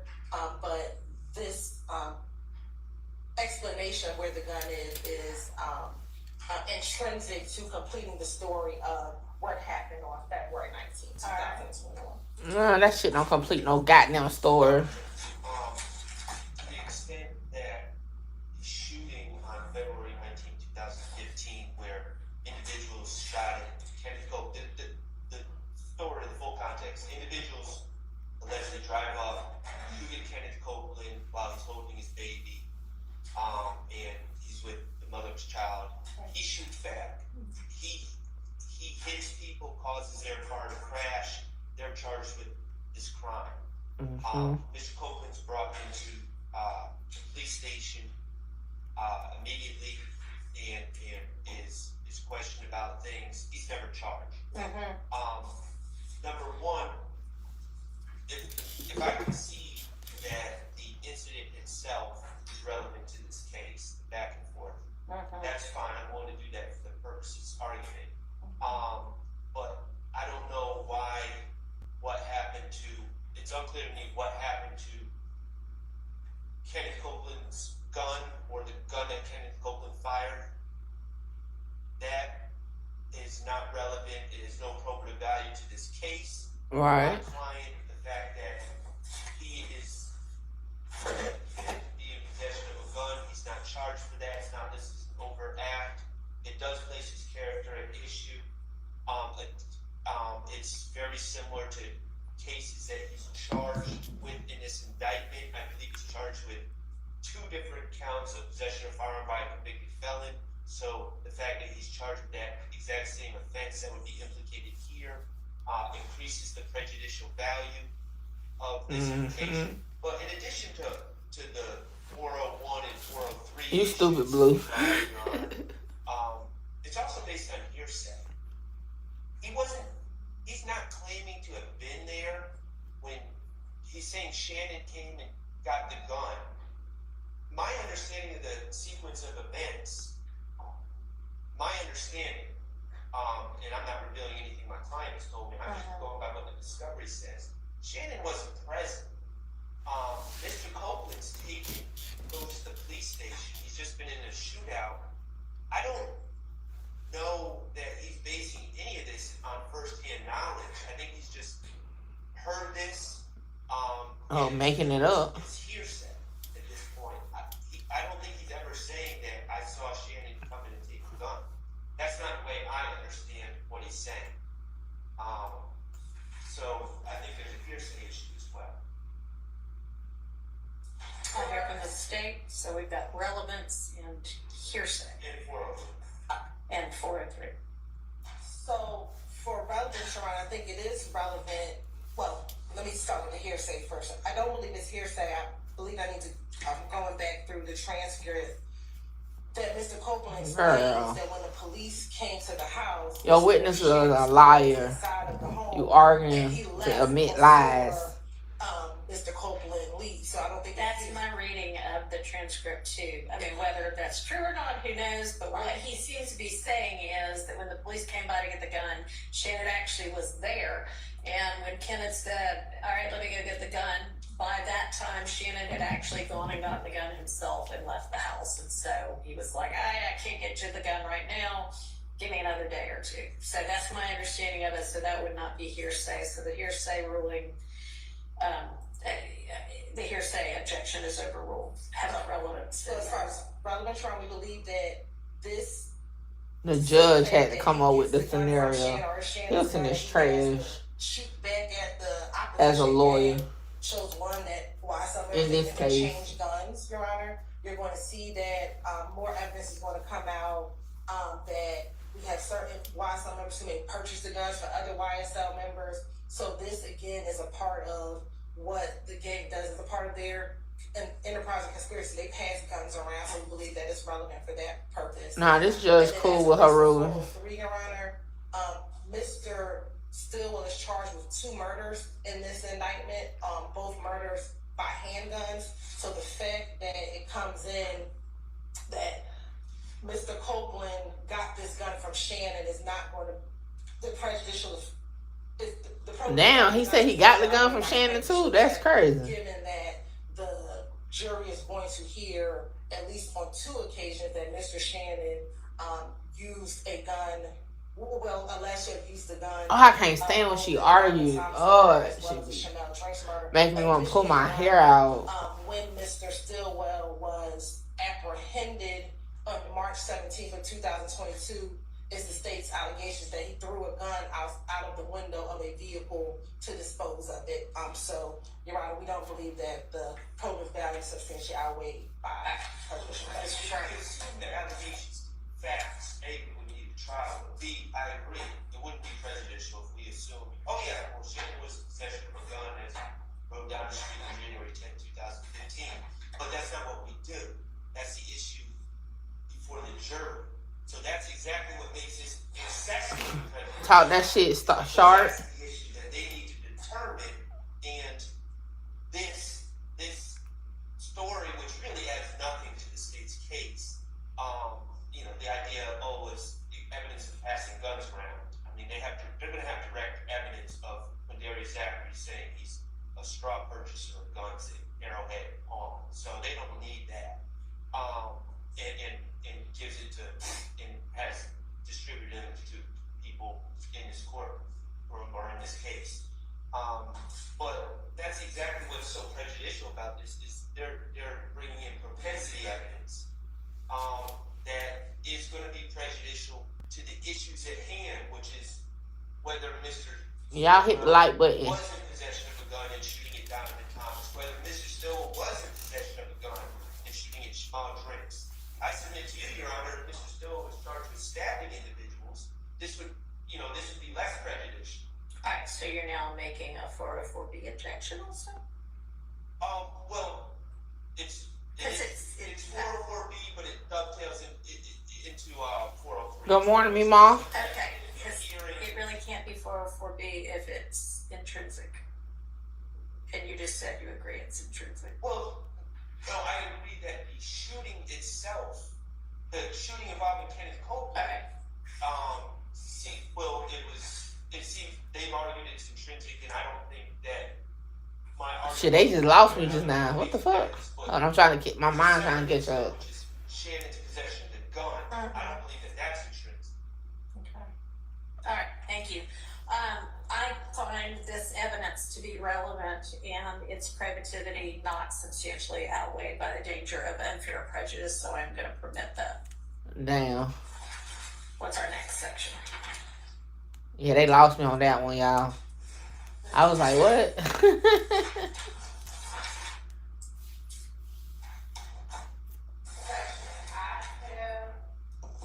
Defense wanted out is page 188, line 9 through. This judge be up on it, though. Line 9. Just listening to her compared to Glanville is a whole different vibe. Like, for real. She ain't had to go on a computer yet to Google what some shit mean.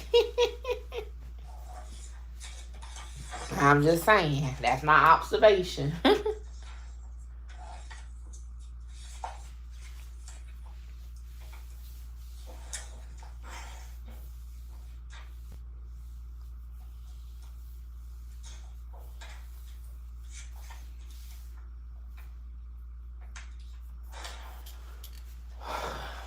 I would have need some paper and pencil. I can't sit in no court. I can't sit nowhere without doodling. Like that shit, well, I'll be over there. Like he was just sitting there and I couldn't. I need some paper and pencil.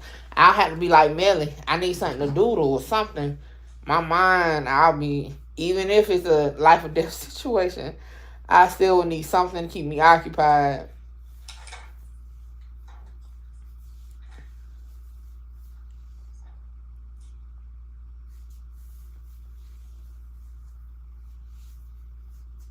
I think that's why I'm so good at taking notes in court, because I need something to focus on. But sitting there just listening to this shit, like I'm over here spinning around in my chair now. I done got up about 5-10 times.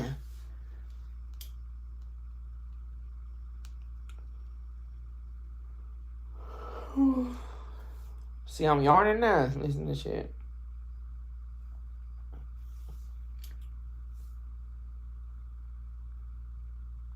What they doing now? Shit. Look, I'm like, what the hell they doing now? I need something to do.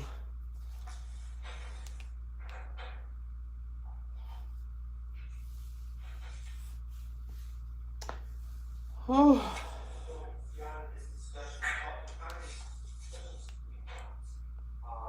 so whatever he says, he does. And context, whatever Jeffrey says. You ain't missed much, DeAndre.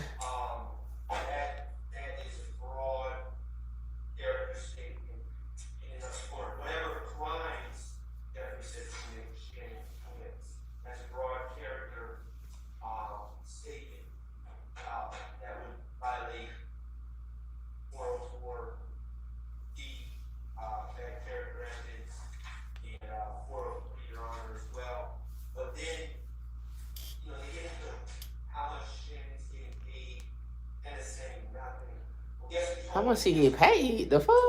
It's getting paid nothing. So. Well, no, then Kenneth Copeland says no. I'm sorry. You're right. Come on, Short. Come on now. And then they just talk about. You sounding like Love and Hilton over there. How Kenneth Copeland can't flex because he doesn't get all this stuff. Right, and how Shannon's broke. Oh, damn. Yeah. So I just don't see the relevance of this. I think it invites, it's speaking in very broad terms, and it's just broad bad character evidence about That he broke? Right, so it looks like Shannon told Copeland this, so it would be a party opponent statement, because he says, Shannon told Copeland he doesn't get paid. correct, for the stuff, but what The fuck? either get paid or not getting paid, but that Shannon does anything Thug tells him to do. Oh, so he'll do it. No, the Shannon told me that is about Shannon not getting paid. Yes, Your Honor. God, that was wrong with y'all lawyers, all that stumbling. He doesn't get paid. Right. Yes. Okay. We're focused on the other portion of what he says in here, which is he does everything that Shannon tells him to do. That tells him to do. That Thug tells him to do. We have charged Mr. Williams with a leadership charge, which is count 56 of the indictments. And so we believe that that is relevant as it relates to Mr. Williams being the leader. Good morning, Trey. And now a co-conspirator, member of the gang, is now telling law enforcement this other co-conspirator, this other member of the gang does everything the leader tells him to do. So we believe that that portion is relevant. What is surprising? I can't see no nigga telling no other nigga that another nigga tell him what to do. For whatever reason that he does it. And so we believe that that entire section is relevant. For one, Y'all believe that? Yes or no in the chat. Count, Your Honor. And that Mr. Stillwell has conversations with Mr. Copeland about his role in the gang, right? In the gang. Ain't no way. I'm sorry, I don't believe that shit. You believe it? Blue said yeah. Newski said no. I just don't see that shit. Because if you watch the video, and maybe this is one of the ones where you might have to watch the video, he kind of whispers to him, and on page 189, this detective says he said Shannon. Shannon's telling him. Well, you have to see the video to see it in context. So you can play that portion. Yeah, but again, that part was about the getting paid. Yes.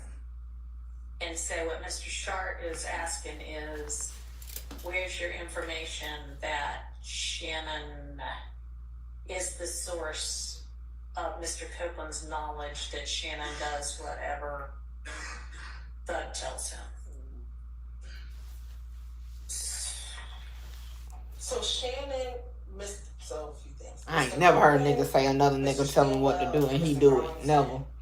Had all very close relationships. Mm-hmm. They had known each other. Yeah, that's established in the evidence. Established in evidence. And so really that is his personal observation of what he notices between the interactions of Mr. Stillwell and Mr. Williams. All right. So that's what we believe that's his. I ain't never heard a nigga say, yeah, I do whatever this nigga tell me to do for free. Hell no. Anything else, Mr. Short, on this? Even if it's happening for real, I ain't never heard a nigga say that shit. I'm going to permit this over the 401 and 403 objections. And I don't believe, it's not. Definitely sound like that. I ain't never even heard a flunky say they a flunky though. Like on some real shit. Mr. Copeland's first-hand knowledge, and it may be damaging to your client, but sometimes the state's evidence is damaging to the defense. Man, ain't shit damaging about this shit besides the fucking law down there.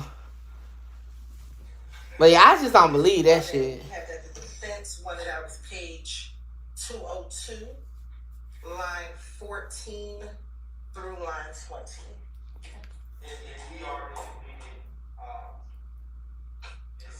I'm still stuck. Hold on, let's pause this real quick.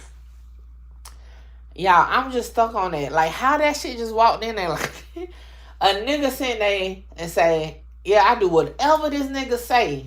And I don't get paid for nothing. I just do what he say. Like, I just don't see how that's really somebody telling another nigga that. Like, I just don't see that shit. Like, for real. Like, even shit. Even store runners. Do they ever say, yeah, I just go to the store when they tell me to do it? They be like, nah, I just had to go to the store real quick and get whatever. They don't never make it seem like they're going because another nigga told them to go. Even if you do know that's why they went. I don't know.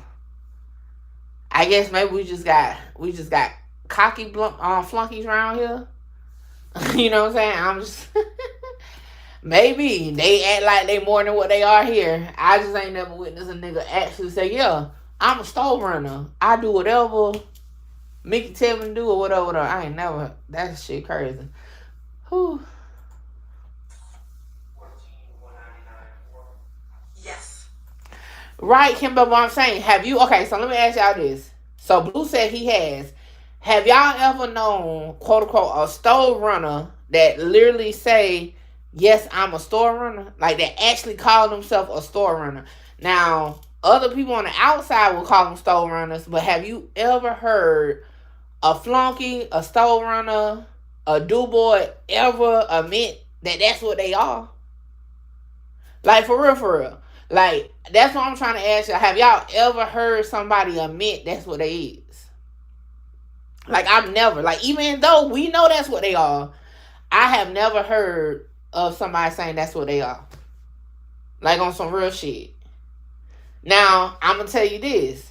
Like, even since we talked about FOOLIO situation today.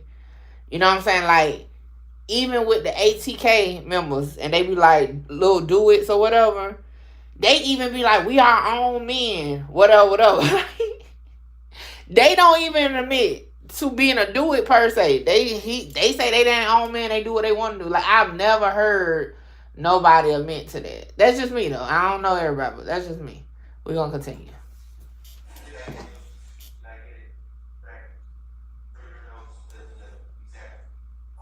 Page 197, line 14 through page 199, line 4. And that will be redacted drawings.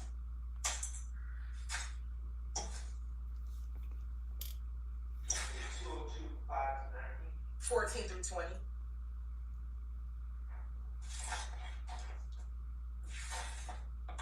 Okay, let me ask a question that is entirely irrelevant to what we're doing right now, except for the fact that we're all sitting in this courtroom. How's the temperature for everybody? It seems a little hot for me. I was gonna say the opposite. Seems a little. Dang. All right. Well, Oh, see, I couldn't be in that bitch either. Because I need to be cold. I'm just gonna have to get a fan. Well, it's not up here. Okay. Your Honor, heat does rise, so it may be hotter at one thing. Okay. I'll have it. If I was a judge, that bitch would be freezing in there. You better wear a jacket. Yeah, we can have a convenience break. Sure, let's break for until 10:30. That's down. Hold on one time. So that's 7 minutes. All right. I think I'm getting the hang of having multiple monitors. All right, y'all. We're going to go back to listening to... Damn, do I still have it up? All right, so y'all know earlier we was listening to this. So while they on a 7-minute break, we're going to listen to some more of this. Where I stopped at before we went over to live court was... In the beginning, Kayla Bumpus wasn't trying to shade Hilton or Love. Like, she was like, when everybody kept asking her, like, what does she think? She was like, oh, I just think with what they have, they're doing the best they can. Well, somebody got under her skin. Let's listen. The part that really grinds my gears. So, Miss Bumpus is going to be here. This is Miss Love. So Miss Bumpus is going to be here. Miss Bumpus hugging Mr. Kendrick and Mr. Williams is going to be here representing the interest of Kenneth Copeland, who is supposed to testify against Mr. Kendrick and Mr. Williams. This is where we are. That doesn't pass a smell test. Bro, let me tell y'all something. Can anybody tell me anything that Adrian Love has done that passed the smell test? I'll wait.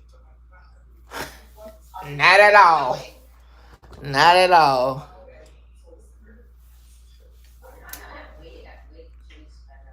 I have been so respectful of everybody. That's true. I have been so respectful and have watched the way that I speak about everyone. And that's a fact. What blows me the most is that, okay, Not blow we did you. all this on Friday. Hold on, I y'all. would have never known about this. I would have never known about this. And then you come on Monday and like, oh, hey, girl, let me see pictures of the kids. How's it going? This and that. Let me tell you something, ma'am. Ma'am. If you want to do your job, do your job. But if you feel some kind of way, why not just stand on how you feel? That part, because she fake. Why not just stand on how you feel? You don't have to. That's how I do. I'm never disrespectful to anyone. I don't talk about people, but if I don't agree with your professional approach, then I just stay away. But I'm not going to go and That part. see pictures of your children. For shit show. Fuck them kids. That's how I be. Fuck them kids.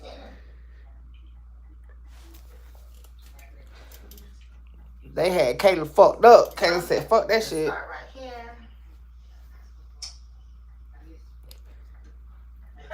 I wish I would ask to see some damn churn or somebody I don't fuck with. The judge, the reason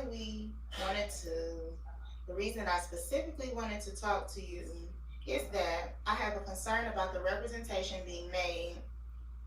I have a We got to read this. about the representation being made of the representation of Mr. Copeland. I don't even know what that means. I don't know. We never know what love mean though, girl. Not me acting like I'm talking to him. I wanted to just bring it to the court's attention. Mr. Melnick has not conveyed to either Ms. Hilton, myself, or any member of the state any legitimate concern that he has regarding Kenneth Copeland testifying. What we have seen is physical interactions with the persons besides Mr. Copeland that will indicate that Mr. Copeland is not Melnick's primary priority. Oh, shit. Okay. What we do know is that the fact that he's willing and wanting to leave, number one, he left twice after the court ordered him to speak with his client, and it was seen his actions convey that it is not Mr. Copeland's best interest that is his priority. Ms. Hilton was out speaking with Mr. Copeland request at that time that I announced that Miss Hilton was calling Mr. Copeland. What I did not know is that she was trying to tell you to give us a minute because Mr. Copeland was feverishly, I will let her speak about what went down, feverishly trying to get her to convey to her something that Melanie had just said to him that did not come from. Oh, she must ain't moved the page. I'm gonna say, what's she reading in Well, it? this right here is interesting. You know, Woody, that's my boy with all and everything. But we know Woody is a liar. Okay, we know that. Yes, we do. He never told the truth a day in his life. So just because Mr. Copeland said something, does that mean it's the truth? Does that mean it's the truth? No, it doesn't mean it's the truth. But you just took it and run with it.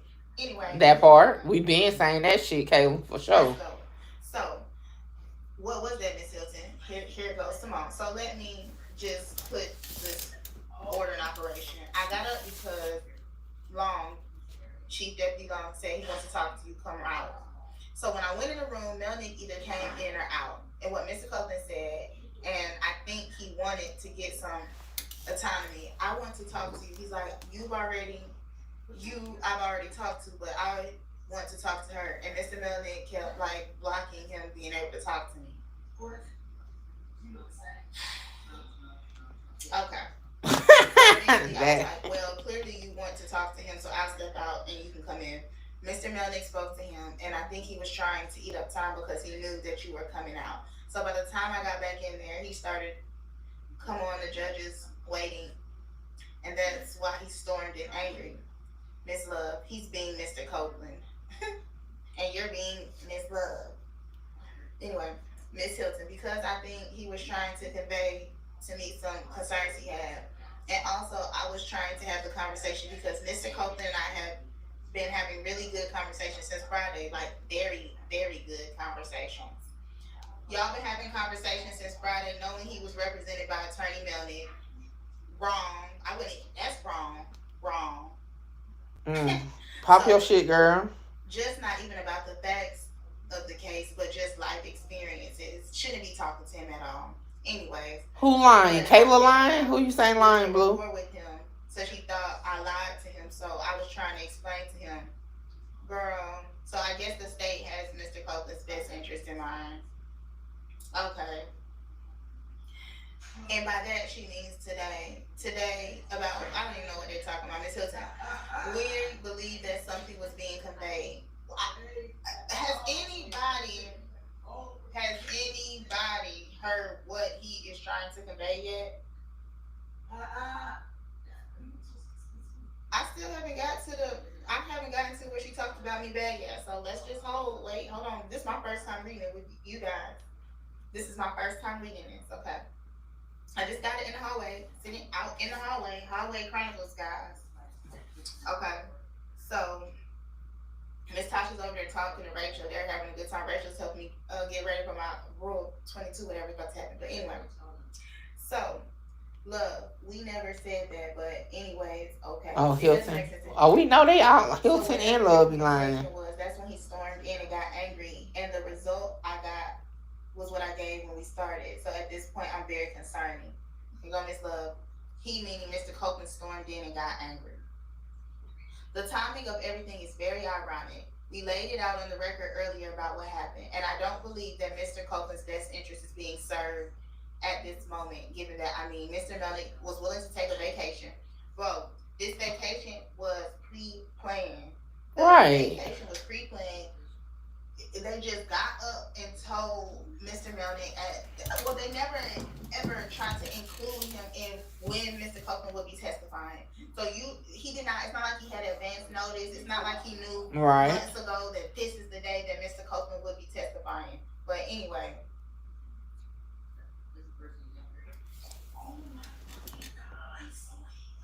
Okay. Mr. Melnick, okay. And Mr. Melnick has not spoken. He has not relayed what we did get during the break was an email from Mr. Melnick. I don't know if he have been blind copying someone else. Once again, if you don't know why you can say it, it doesn't pass the talk your shit. The only two people I could see on the email were Ms. Hilton and myself, but he referred to me in third person and said, these are the communications between myself and Ms. Love. So I asked Mr. Melnick, whose interest are you concerned, your clients or Mr. Steele's? and Mr. Sharp, because prior to this, this is not the first time Mr. Copeland has said he doesn't represent me. This is not the first time Mr. Melnick has, and let me be real clear. When he spoke of what was happening before him representing Mr. Copeland and he told me he didn't represent Mr. Copeland. He told me, the court, Mr. Melnick told me, yes, Oh, she finally moved the page. that he wasn't representing him. Oh, well, she lied again. And see, this is why. Hold on, y'all. This is why I thought Steele was gonna get in there. Cause right here in this transcript say, Love said, yes, Mr. Melnick told me previously that he wasn't representing him. But remember when the current judge was going back and forth with Steele, and she was like, well, they already knew he was being represented. The shit right here, they said that they didn't. Crazy. Adrian today, but I'm not gonna do that. The court, you would not speak to an unrepresented party. I mean, I know you enough. I know you know enough of the rules to know that if you thought or intended that somebody was represented by counsel, you would go ahead and let them contact that lawyer. Ms. Hilton. Or Mr. Copeland would have said no. Mr. Copeland did not have to say anything. So if it was a police officer or like a regular person, there's a different standard. Maybe he would have had to assert his right to a lawyer. But definitely not worth it at all. Attorneys, and you're held to a different standard. If there was even an inkling or a thought that Mr. Copeland was represented by anybody, you should have contacted him then. Even if it causes you to contact them over and over and over again. Like I said, my biggest thing with this issue, this trial, is that it's so many games. Okay. Mm-hmm. I don't think.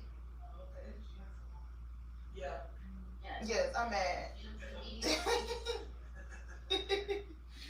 I don't think you have to go. I mean, I don't think you have to, because there's no pending. But if he told you, I got a lawyer, I don't want to talk to you, we would have left. Because people counsel that they have under retainer or something, or they say, hey, I got a lawyer that I use for everything and I want to talk to him. I don't, whatever, y'all. This is just, y'all read. Let me see. Let's go to the next slide. Miss Love, we actually, especially when either they are incarcerated or subject to having their sentence revoked as a result of their testimony because they pled guilty here. We only reach out to them through their attorney because we want the attorney to speak to them, and for that to be, because that's the best way, in our opinion, to get a report that elicits truthful testimony. Mr. Hilton explained to him at length that whatever happened in 2015, which is... Hold on. I don't want to miss. They ain't came back yet? Okay. We're going to keep going then. All we're going to be talking to him about. The statute of limitation has run. He didn't do the murder. We know that. I mean, so how do they know that? Like, if they know... Well, we have seen no evidence of who has done the murder. How do they know that? Like, I can't wait so till true. I can get Woody up here and we can talk about this. But I'm chilling on Woody right now because they playing all kind of games, and I do want to protect him. But I can't wait till he can get on here. We can talk about this. Like, we talked about it this morning. I can't wait. Oh shit. I mean, I don't want to get into the facts of anything. What I'm trying to get at is the fact that Mr. Copeland, I believe Melnick has inserted himself. That's why I said yesterday when somebody said something about me inserting myself, or the judge said inserting themselves, that gives me PTSD. Because it was also alleged that I inserted myself. Mm-hmm. The state, they playing dirty games. Okay, here we go. Ms. Bumpus is going to stand in his stead. Ms. Bumpus she was the word. Oh, okay. Hold on, who's saying? Oh shit. We getting to the T. This is Miss Love still. Okay. She can't even. This how she was. Hold on. This how she was yesterday, y'all. Couldn't get it out. Hilton was like that today. The sheriff had to speak with her because she was in the courtroom trying to hug Jeffrey Williams. Here go. See? Here go Miss. Pop your shit, Kayla. She hugged Diamante Kendrick. First of all, Miss Love wasn't even in the courtroom. So how would she know? I'm the one that told her. I was really being funny. I seen her in the hallway. I said, guess what I just did? And that was months ago. Right, Kimbo. So, what's up? What's up? Kayla said play with somebody else. Diamante Kendrick and hug Mr. Williams. And that's how Captain Kendall saw her. And Captain Kendall had her taken out. Not necessarily the truth. Not necessarily. And me and Captain What they do, De Niro? My email in my channel description. She just asked if she didn't know who I was. She hadn't seen me before. Because, like I told y'all, I don't be in there. She just asked me who I was. She let me come in the courtroom. She didn't mess me. She was very professional about it. It was an empty courtroom. There was no judge. There were no lawyers. It was probably about 9:30 a.m. I was leaving from another courtroom. I went in there. It was nobody but the defendants in there. I went up there. I gave Yak a hug. I turned around. Y'all know how they seated. I gave Doug a hug. Went and sat down. Major Kendall just was like, who are you? She was respectful about it. Everything was cool. Nothing else. Well, like I said, it don't have nothing to do with it. I have everything to do with. At the end of the day, I'm a lawyer, and I tell y'all this all the time. My clients are my family. I treat people right. So to see these people going through what they've been going through so long, it's nothing to just walk up to them. It was a quick side hug. It wasn't nothing inappropriate, nothing crazy. Right. Just, showing them people some love. I would do that to anyone in my defense, in any courtroom. I would walk up to them. My bad, y'all about to know it. I'm switching chairs. Yes, thank you. Man, I need to order me a chair today. Had her taken out is crazy. I'm sorry. That's why she be wanting to do them ex parte me so she can lie in peace. It is not Mr. Copeland's best interests that are being represented, and not only is that the case, so I guess Simone didn't say nothing.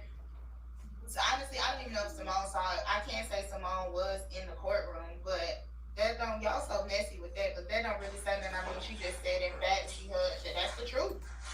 Okay, court bet. We'll finish watching that in a minute. Oh, I forgot we some minutes behind. I'm going to let it just ride out right here. I forgot. We paused a couple times.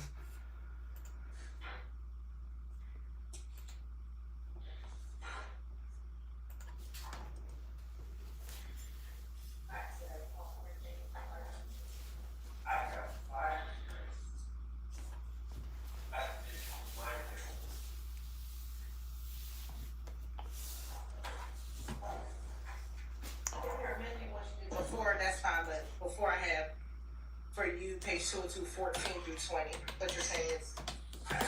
Anybody know a good chair that I need to buy? I can't wait on y'all. Y'all been playing with me. Y'all make sure y'all hit the like button, share the live, so I can make my money back for this chair I'm about to buy. Damn, these bitches high.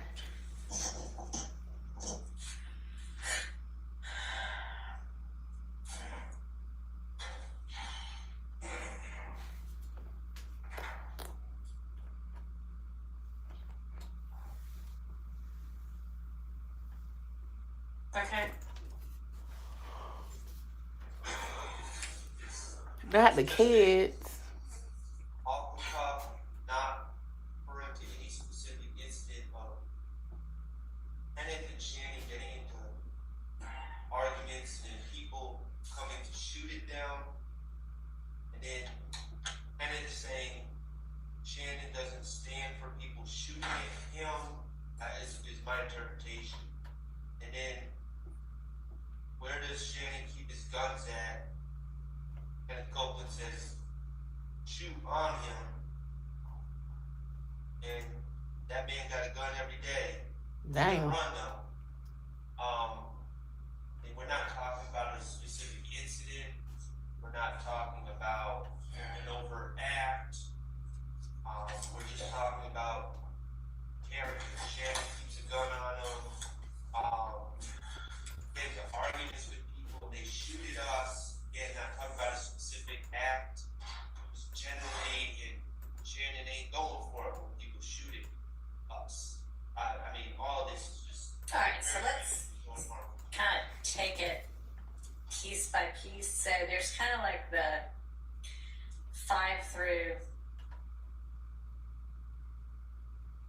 13, and then the kind of 14 through 19. Yes, Your Honor. So first with 5 through 13, Mr. Copeland talks within this interview specifically about another retaliatory shooting that occurred in January of 2015. Again, after Donovan Thomas's murder, there's an incident in which Mr. Copeland, Mr. Garlington, and Mr. Stillwell, I believe they're all in the car together and they're driving on the highway somewhere near University Avenue and I-75, and the opposition gang shoots at their vehicle. Opposition gang is crazy. Before this portion or after, Mr.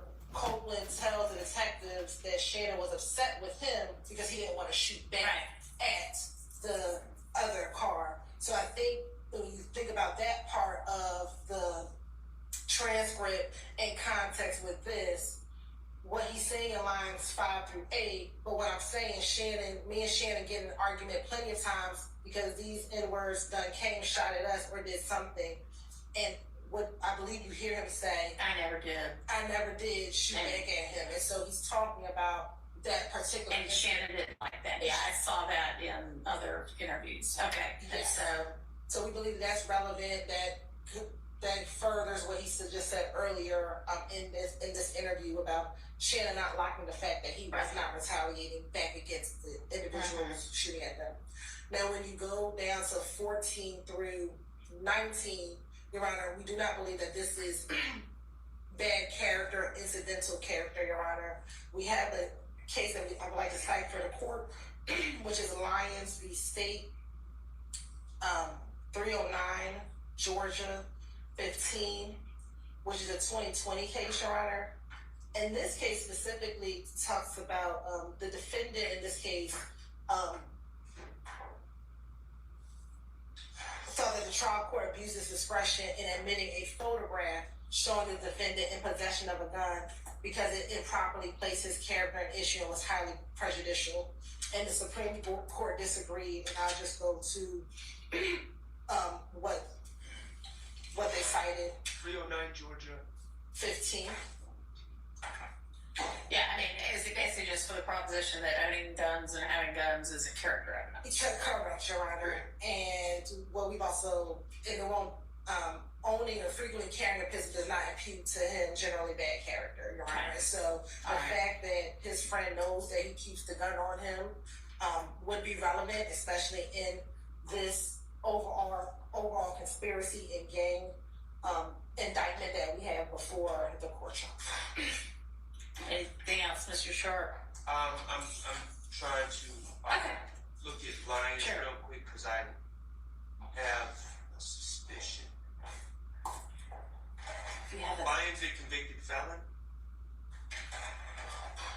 Your Honor, I don't know if Lyons was a convicted felon, and I have not found a case in which the court distinguishes if an individual is a convicted felon, that imputes more bad character than not. I don't know if that's the argument that Mr. Shaw was about to present to the court.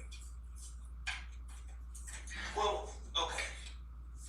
So I'm reading Lyons very quickly, but it seems that in Lyons there was an argument that the gun in the picture could have been the weapon used in the crime.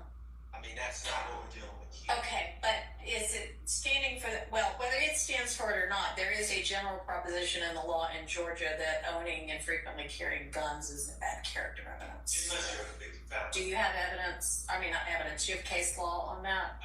I don't, but maybe let's put that issue on pause then, and y'all do some research and get back to me on it, because that is maybe potentially a different issue than just in general. So we'll have y'all take a look into that. But I'll also point out in Lyons, Your Honor, it says the photograph was relevant to show that Lyons at some point possessed the type of gun used in the crimes at issue. The probative value of this evidence was not substantially outweighed by its prejudice. So it's we don't have the same probative value that we hear you. All right. Well, how do we come back to the 14 through 19 portion of this page with the gun. And I never argued about the first part of 5 and 13. I don't believe I did. Go ahead. It's, again, we got an an intrinsic act of them being shot at that's come out in trial. Mr. Copeland and Mr. Stillwell being shot at. Right. I don't know why. I don't understand the relevance other than propensity to show that Mr. Stillwell's a quote unquote hothead. I don't know what the relevance of him being upset that we didn't fire at or retaliate or do something. I'm not following how that's relevant. Okay.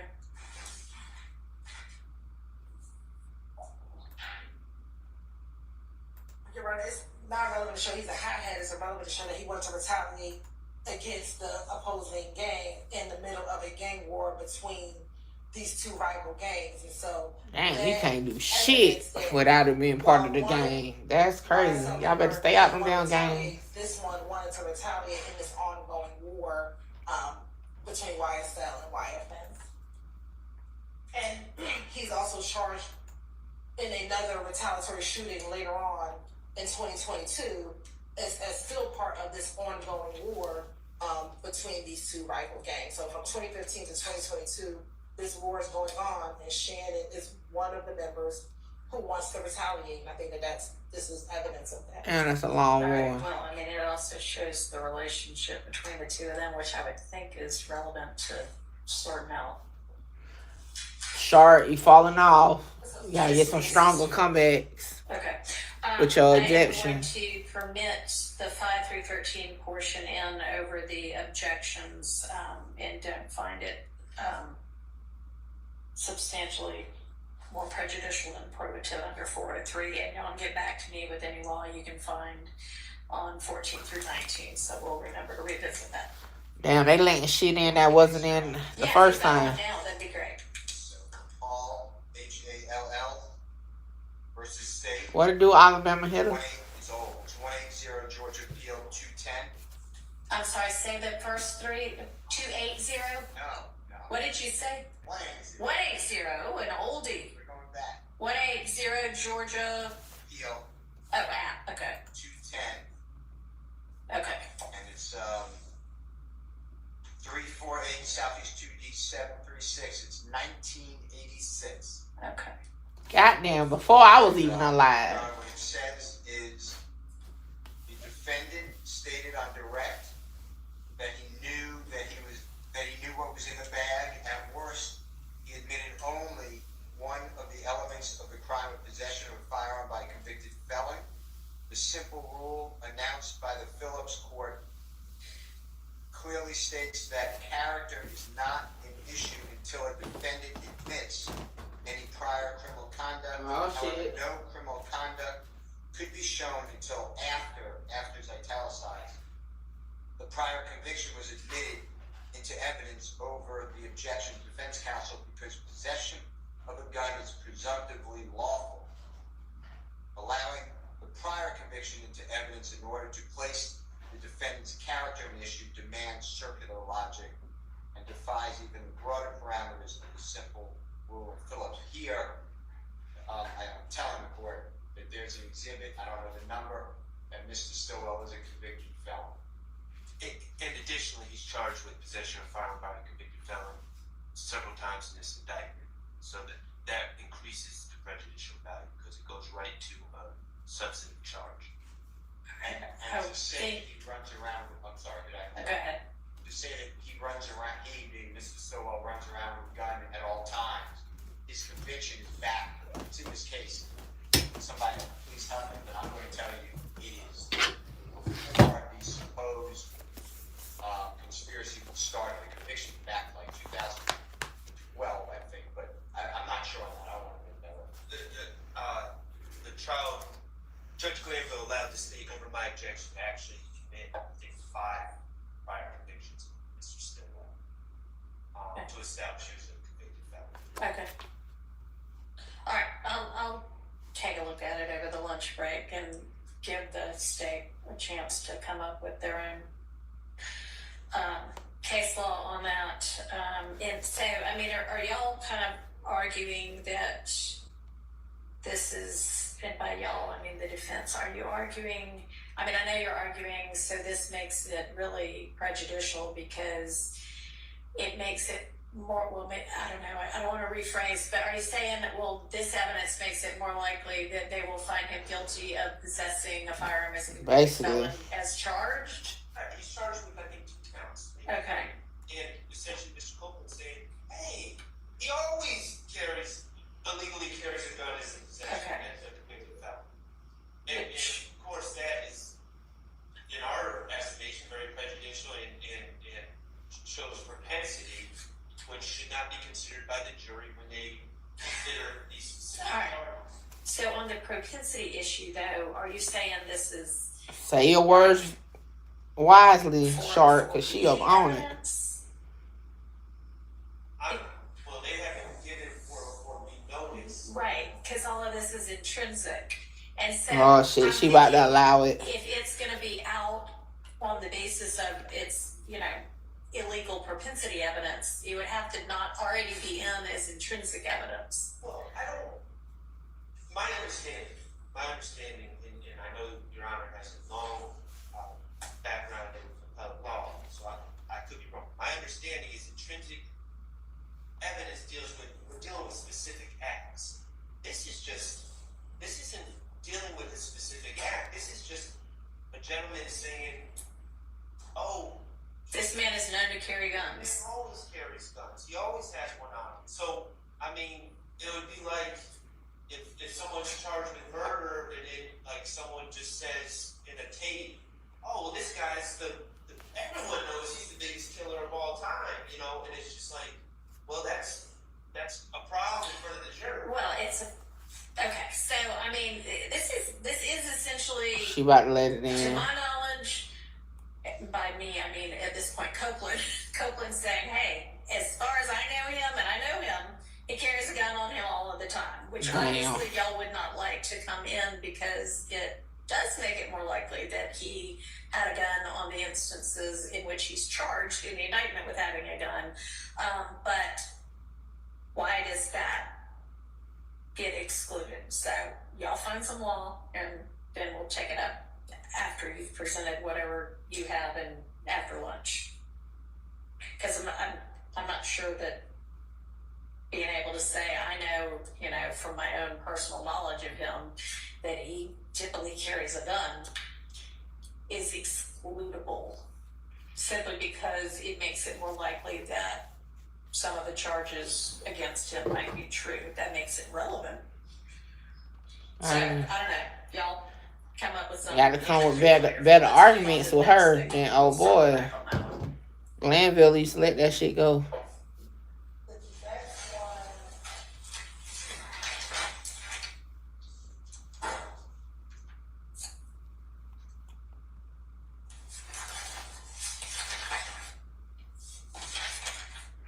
So, are we in agreement on 1320 to 214?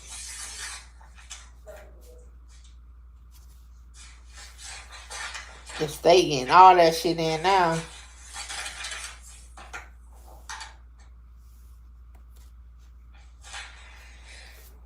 I think it was a bad idea for them to argue everything back over. They should have just argued the ones that they wanted out that got in instead of all of them over. Because some of this shit coming in that Glanville had to let not go out. You agree? We're in agreement. That it's out. Okay. All right. And I just want to confirm, we're in agreement 220, 11 to 21. I have 6.12 and 15. Well, 11 just says overlapping conversation. My bad, y'all. My phone started ringing.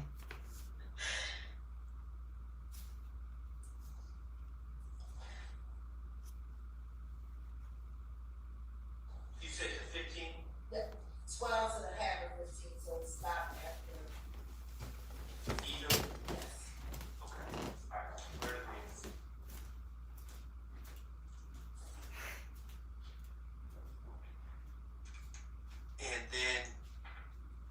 222:17 to 223:6. Is that what you have as next?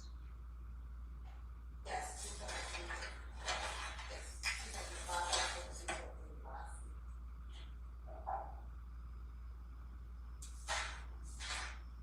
All right, let me get to that.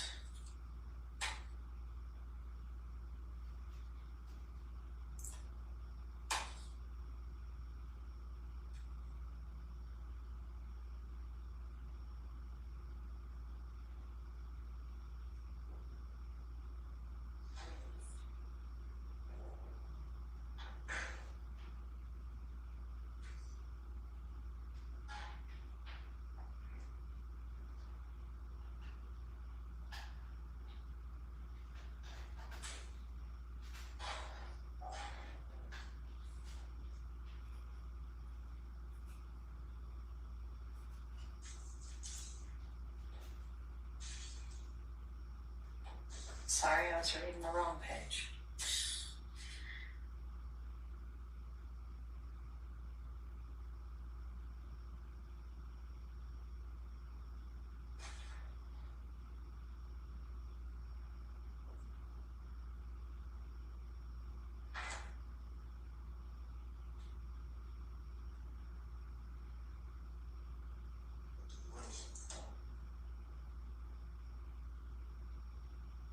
All right.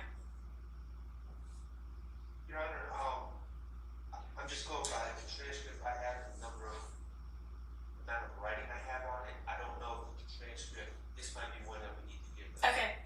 Body.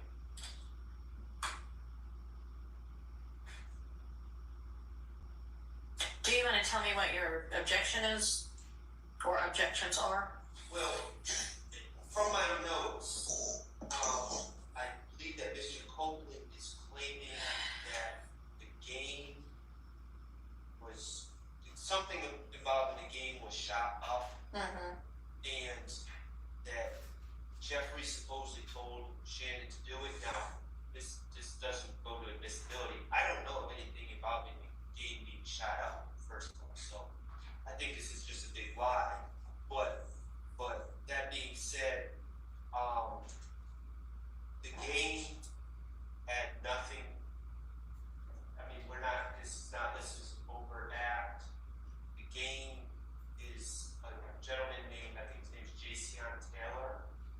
He is not, to my knowledge, we've heard no evidence that he's affiliated with Lil Wayne or anything else. This is just like a completely separate incident that's uncharged in count one and uncharged in any other count as well.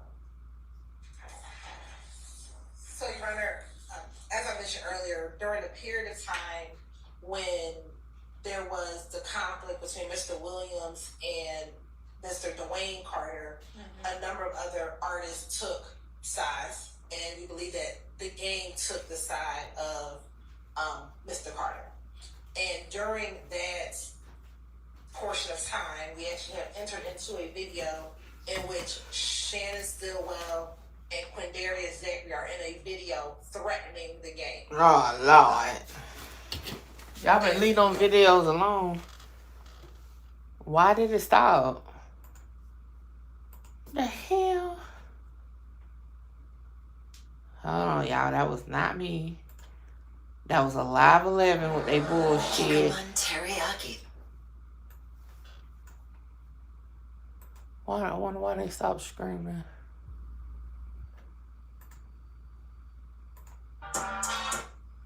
Hold on. I gotta switch over to Long Crime real quick. When we hear it, and I've been notorious for mishearing some things on tapes, but I'm hearing was shot, and if that's what's being said, I would ask that the state provide us with some reports about something happening to the game at some point. Because I don't know anything about that.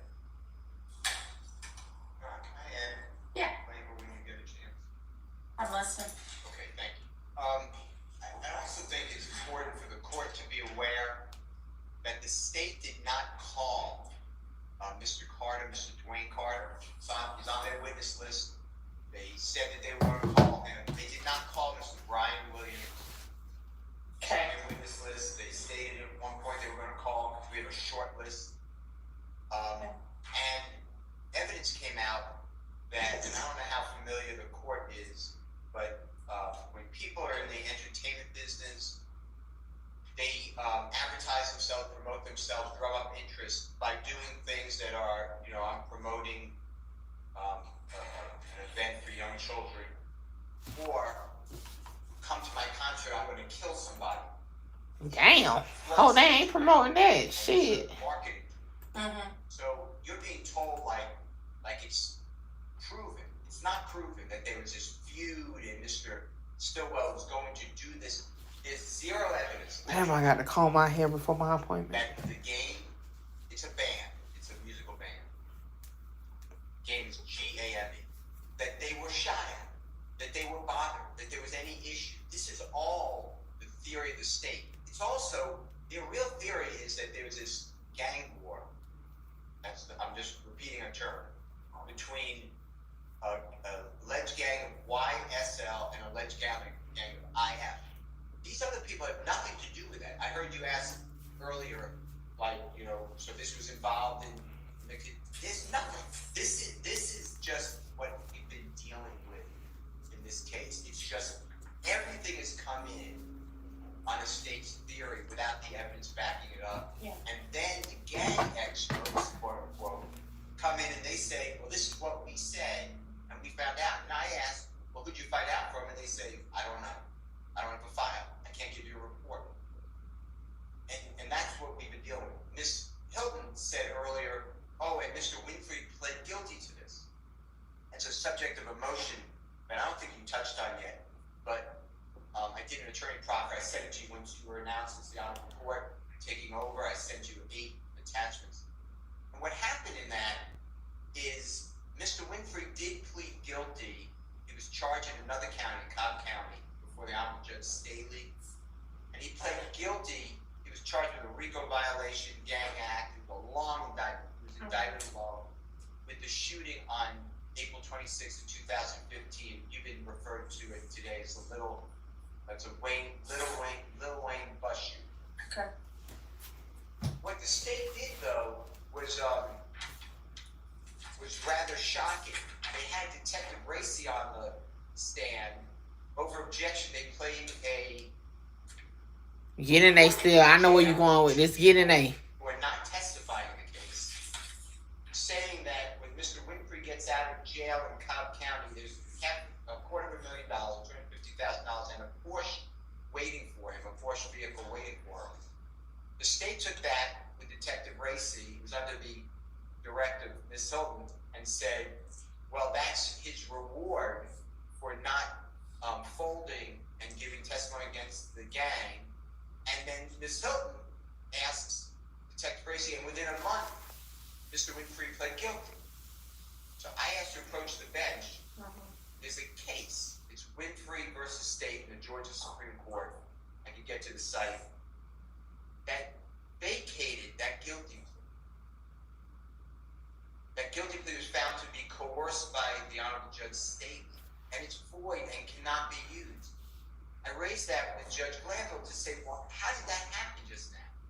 Judge Glanville would not let me ask Detective Racy about the fact that Judge Staley coerced the plea. It was not a plea. The state comes back after that and compensates, and then within the next year, was there just, for whatever reason, another guilty plea entered by Mr. Winfrey? That wasn't true.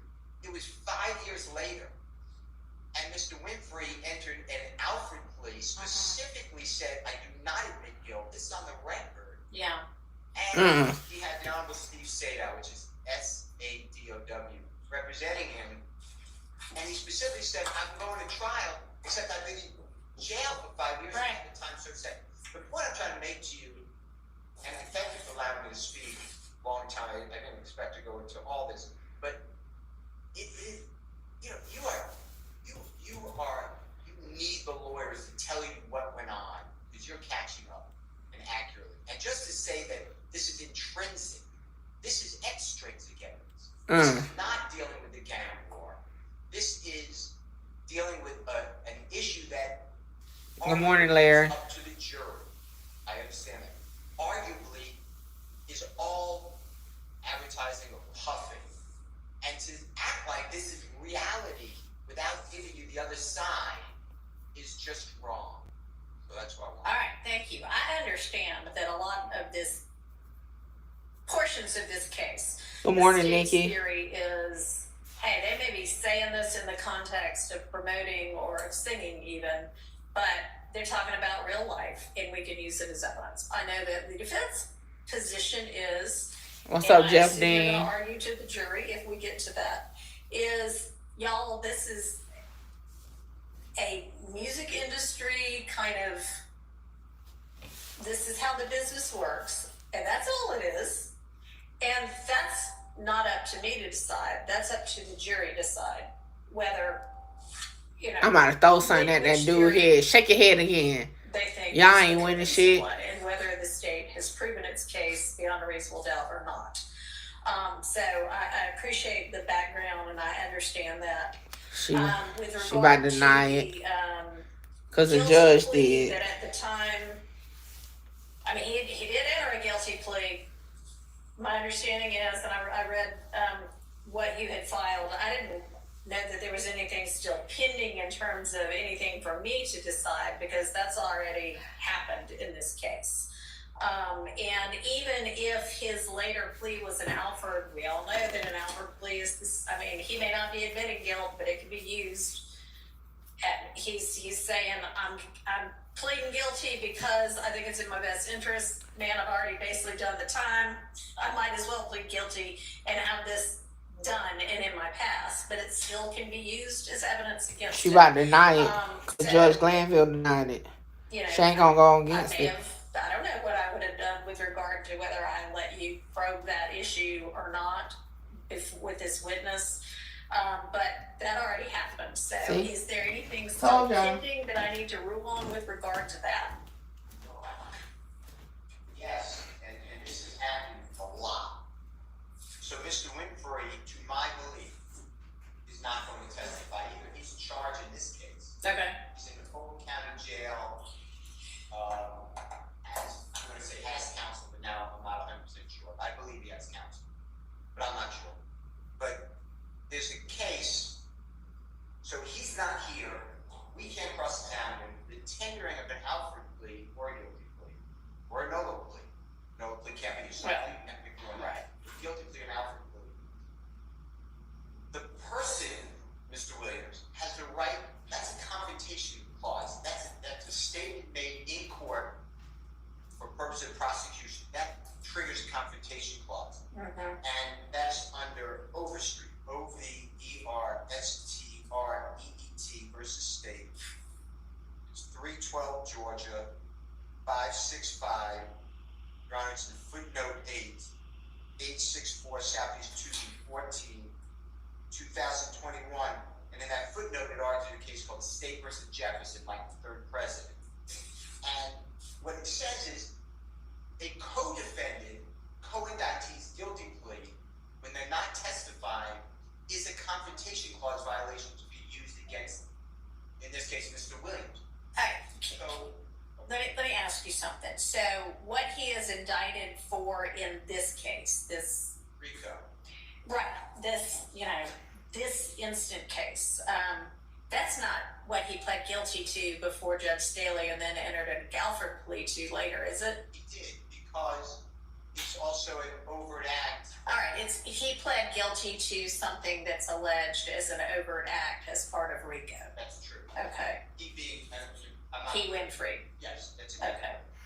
But, when saying, but he pled guilty and it came in, none of it, in my opinion, this is my argument, should have come in because you need the person, in this case, Mr. Winfrey, so he can be asked, why did you plead guilty? The juries have no clue. And the state did not put in his guilty plea. So it's all oral over objection. So I want you to understand this. When the state is telling you, and I went backwards, I guess, but the man already took responsibility, pled guilty, we proved all that. They really didn't prove it. They got hearsay evidence, which I objected to, and therefore it's an objection. Judge Glanville disagreed, but it shouldn't have come in.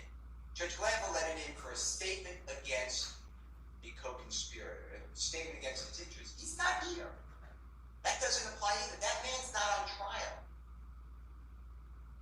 Okay, so I'm asking what's pending for me What's to decide. for you is going to repeat. The state constantly is putting on guilty pleas of people who are not She guilty, ain't trying to who hear are that not going to argument testify, and then they use at it as a all. weapon against Mr. William. So that's one thing. And then the second thing that you really, why I stood up, I just want you to understand that it's not like this has been proven. You know, the game and that they were shot at, it's just a theory. And I understand you're saying, yes, then they have to prove it, it's up to a jury. I agree with that. But I don't want you to just buy into, like, oh, this is so important because it's already in evidence and the state needs to, you know, Okay. evidence and prejudicial. All right, thank you.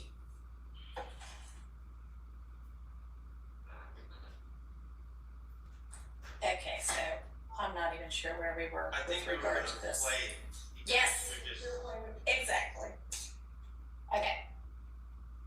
Your Honor, we'll start just like before at 12:16:45. And this will probably be somewhere around page 222, maybe around line 1.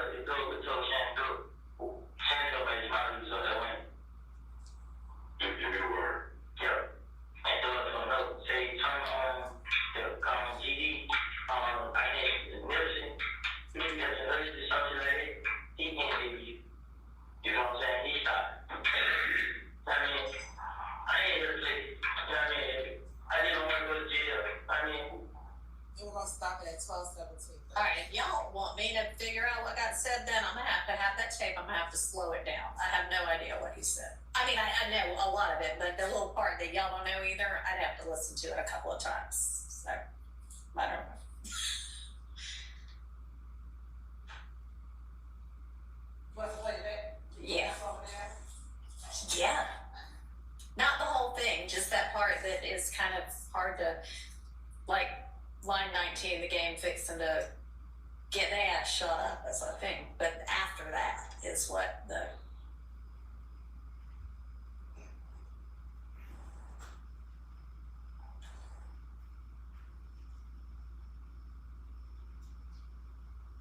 Before you hit play, is the sound coming out of that little white speaker? Is there any way I could get any kind of a speaker closer to me? I mean, is that where that's coming from?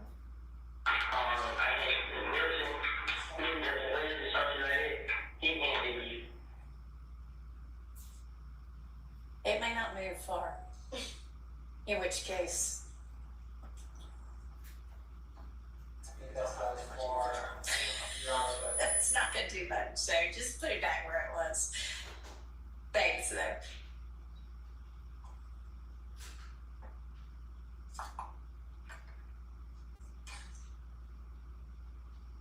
Yeah, I don't know if we can play it slower in evidence review, but I can Well, play it just- multiple times as evidence reviewer.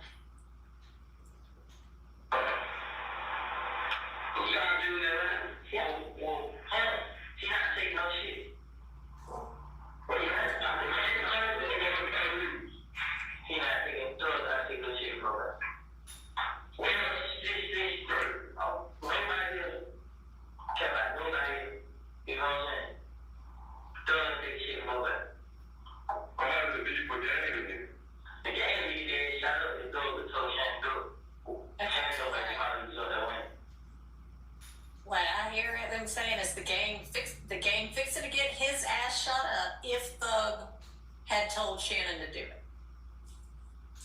And I think it's the next. Okay. That's the most people say.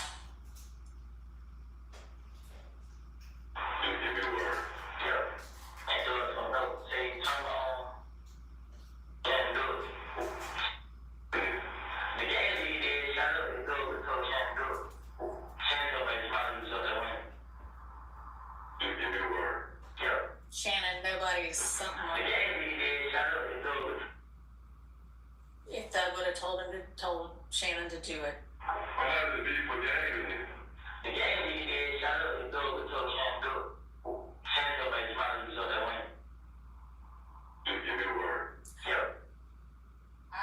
A fairy? It's coming out of his mouth. Okay, well, I assume that matters. So I will listen to that in my chambers where I can actually hear it a little better. So we'll have to revisit that as well, but go ahead. I'm not trying to beat a dead horse here. I think that when it comes down to it, my objection is that, first of all, anything involving the game is not charged. It's not in the indictment at all. So it is extrinsic in my estimation. I don't know how this fits into the story or is needed to complete the story. In addition, it is bad character evidence about my client. It's a prior, if it's extrinsic, it's a prior bad act as alleged. And also, I'm not hearing the told me out my own mouth, so there's speculation involved as well, or I don't know what the source of his knowledge is, but he's not saying that he was with Shannon waiting on the game, so there's that issue as well. Okay, so with regard to that issue, they probably are not doing police questioning thinking I need to establish exactly who everybody. It may be that through this we don't know, and if it comes in, you may just have to ask and maybe establish, or maybe beforehand, what was the source of your knowledge when we have Mr. Copeland and not the jury, and we can find out, is it total rank hearsay or is it not? I don't know. As long as we're allowed to do it outside the presence Yeah. of the jury. Okay, and then with it being a prior bad act, there is no act here, so it can't be a prior bad act. Well, the act is Being willing to do what Bug says. Mr. Stillwell is, according to Mr. Copeland, is waiting, I don't know where, waiting somewhere to shoot another individual. Damn. That's I'm not sure it's a crime to be willing to do it if you don't do it, unless. I'm saying waiting. Now, I heard wait, like he was in, I don't know, I'm just making this up. I'm speculating, but an alleyway or something that I hear he was waiting.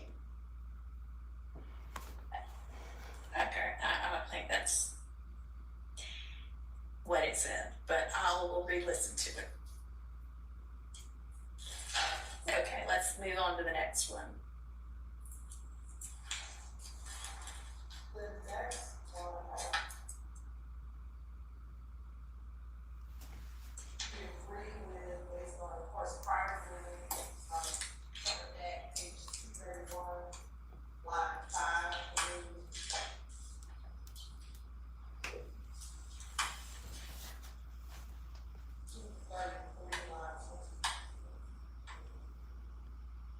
I think it should start at 230, line 20.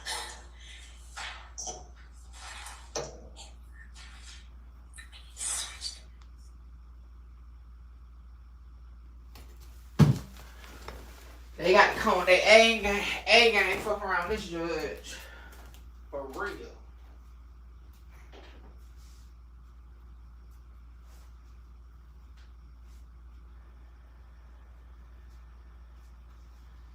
For real. Well, 230, line 20 says, this is Mr. Copeland speaking. That Glanville had their ass spoiled. With TD Complete Checking, Gina's ready to live her best life. Finding a job she loves. that's fine, right? Page 231, And where did you say it ended?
I have 242 line. Yeah, that's fine. Alright, so y'all agree that's out? Yes, no? Oh, Okay. yes, I'm sorry. You need-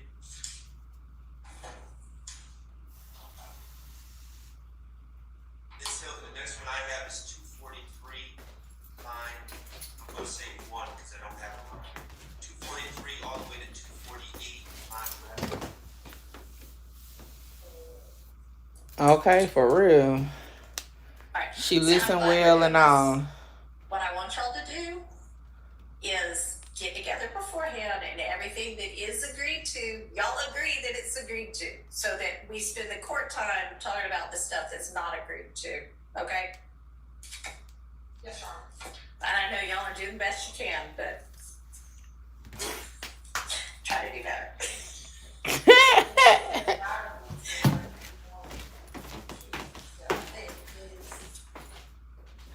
Page 321, line 21 through 23.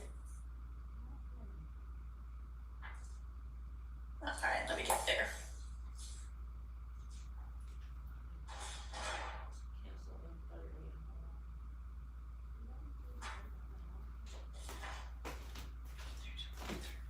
So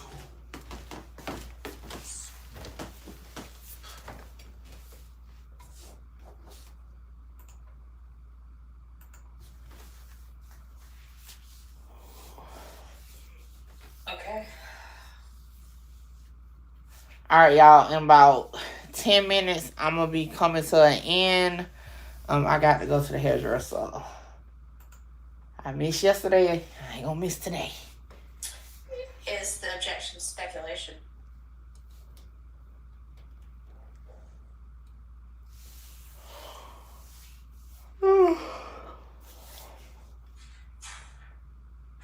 yes. That's personal knowledge. So here, Your Honor, he's repeating, this is a cardiac coaching error. This is the night of the shooting. Mm-hmm. Murder got in the tower. Okay. And he's repeating what Demekion told him regarding what happened with the murder. And specifically, He straight back though, Demekion. Damn. that's where Doug went. Mm-hmm. When you listen to Kenneth Copeland, it's not speculation because this is what This is just the way he talks. But even when you look at line 24, he says, and when Doug was at Bentley spot, which was more of an affirmative, this happened based upon what the Demekion told him. So this is all in relation to what was argued the other day regarding Where is Nobody ain't your friend. Nobody ain't your partner. Y'all better listen to Boosie. because throughout here, he talks about, this is what the Demekion told him when he got into the car with him and explained the. Oh, my head still hurt. I thought when they got in the car, all they had time to say was they shut up, and then like some other little tiny bit after somebody else got out of the car again. And then that's when they drove up to, Sky House or wherever. And Nard got out the car, and it's Iverson, that's the more detail came in that. Okay, and maybe you're understanding where is the evidence that all of that got said in the car. You might need some time to come up with that. I'll look again, but what we do know is that he says in this interview that the media told him everything that happened that night. Now, whether Alright, it was well. the car or. Uh-oh. I mean, if you show me the part where he says, D told me, what's his name? What's his Lil D from Mechanicsville told me everything that went down that night, then we're in a different situation. He don't say that. Shit, at this point, he might have said this shit. I don't know.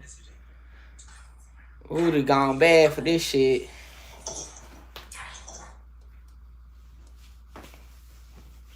Woody done told on Lil D. Done told on his son. Said his son give him all the info. And he give it to the police. Even though his ass probably be lying about half that shit. And make it sound believable by him saying, you know. Mickey, you going live tonight or we gotta wait till tomorrow morning? Tomorrow morning. Alright, so I see if we go up a page on 320. Y'all don't be pulling up around when I go live at night. 9 Only in the morning, so that's why I go only in the through morning.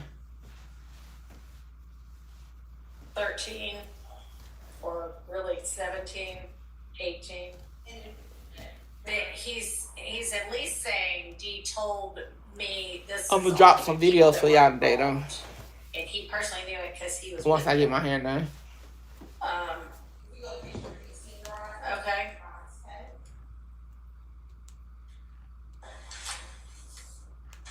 Right.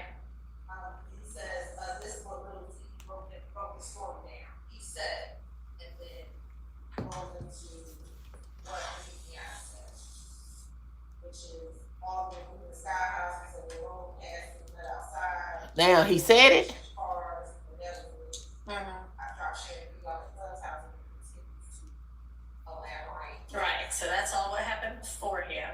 Right. And I think. That's why I didn't object. No, Right. So I understand. So I'm gonna say, let her talk, so sharp. where's the part where That's what be Gabby fucking them kind up of sometimes. They talk too foundation much. Let her talk. that She about to get on her ass. It's just in context. It's clear he told him the whole thing from start to finish. Maybe, but y'all show me where that is. Oh, you know, my hair be pinned up, so you wouldn't see it today anyway, Right, unless yes, I they broke the unpin story it down. before I do videos, but nah, I ain't getting back on live. So, Y'all don't come through strong at night when I go live. Too many of the bigger channels be live, I guess. Well, it doesn't matter where it happened, as long as it did happen, as long as you have some evidence that shows They don't have no he told him evidence. all of it. yes, well, Okay. I think he says to, the second in this interview, everything about that murder that night. This is okay. This is him saying, "Here's what he told me." Okay. All right. I'll take a look at it more in context over the lunch break. But that seems to be a pretty good basis for arguing that. And he says that first, this is the second time I saw the story, so for the person who's hearing it, Okay. he tells the story. He tells. Early on in the morning to detective, detective, Yeah. and detective. And then later they bring in Detective Thorpe, who was the homicide, and we detective on Thomas, and he reiterates the story again. Damn. With a little bit more detail in front of Detective Okay. Thorpe, so he's telling them. All right. And he's already said, "I got it all from Lil D." Okay. All right. I mean, I think that is satisfactory. As he had a source for this. Damn. Damn.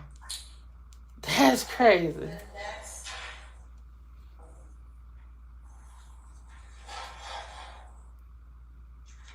As long as you say you got it from somebody that's part of the case, they gonna allow it in.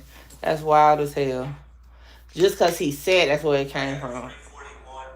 That's wild. That's wild. 19 to 350, 17. Was that the whole meeting? Correct. Yeah, that's how it is. Okay. So that is out by agreement. Okay. And then That part 356, blew. 9 to 19 was the same issue, I think. Yes, I think it's. I had the full redaction, 340 line 19 through 350 line 13. What about 356?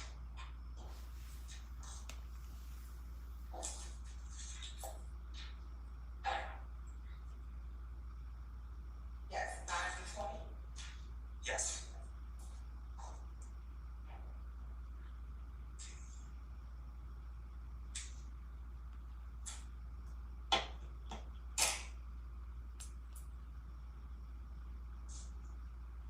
Okay, so the next one I have is 361,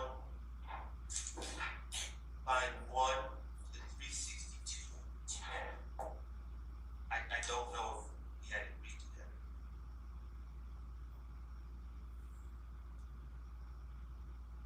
What I have as the final is that we were going to take out 361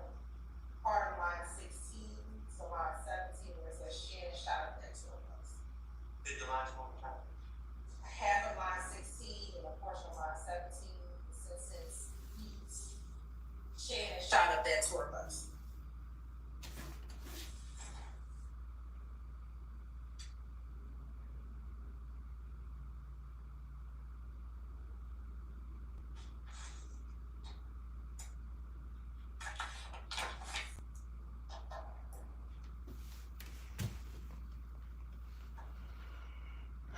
That's crazy.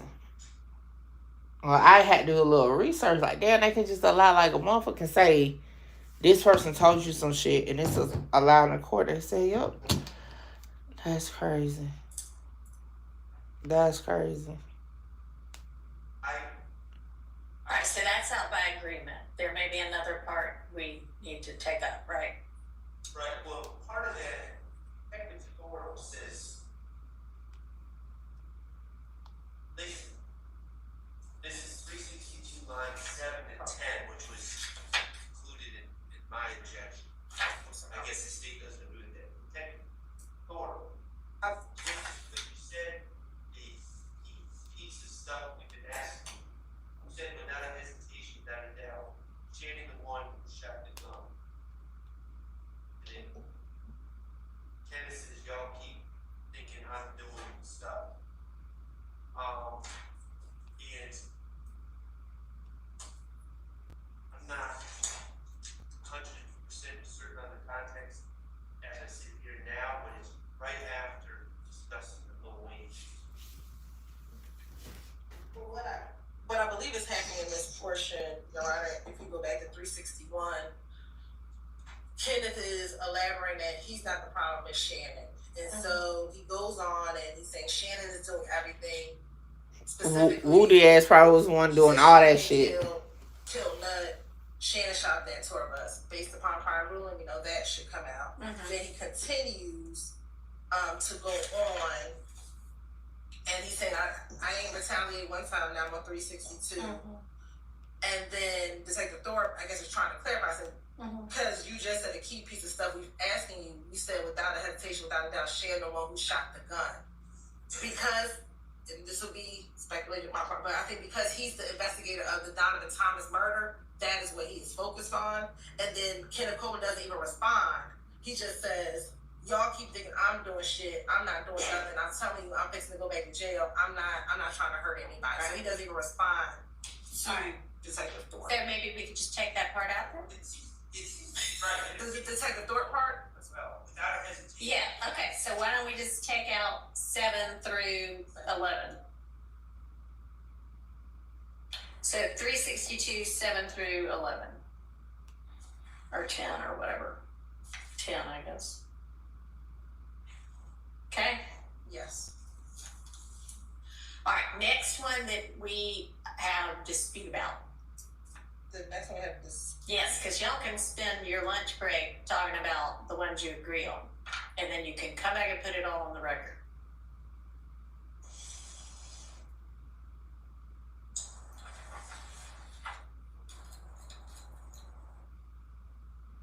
I guess if you don't know, then we have to talk about it now. I know they be feeling like they be in school. Read the title. Read the title.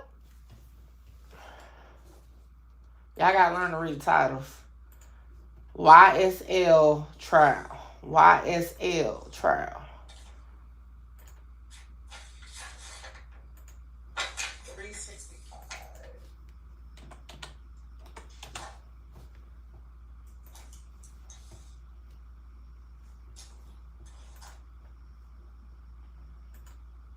Yes, that's in this.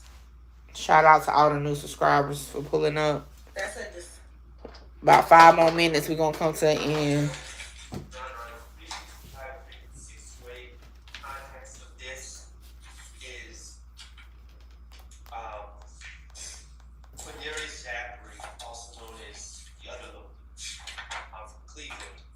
He allegedly would buy. He's not a convicted felon. He allegedly buy guns. At some point, he bought a gun from Kenneth Copeland. Kenneth Copeland. Yeah, I think Woody told on him too. Getting arrested. In his federal case. I think. He wants to get the gun back, but then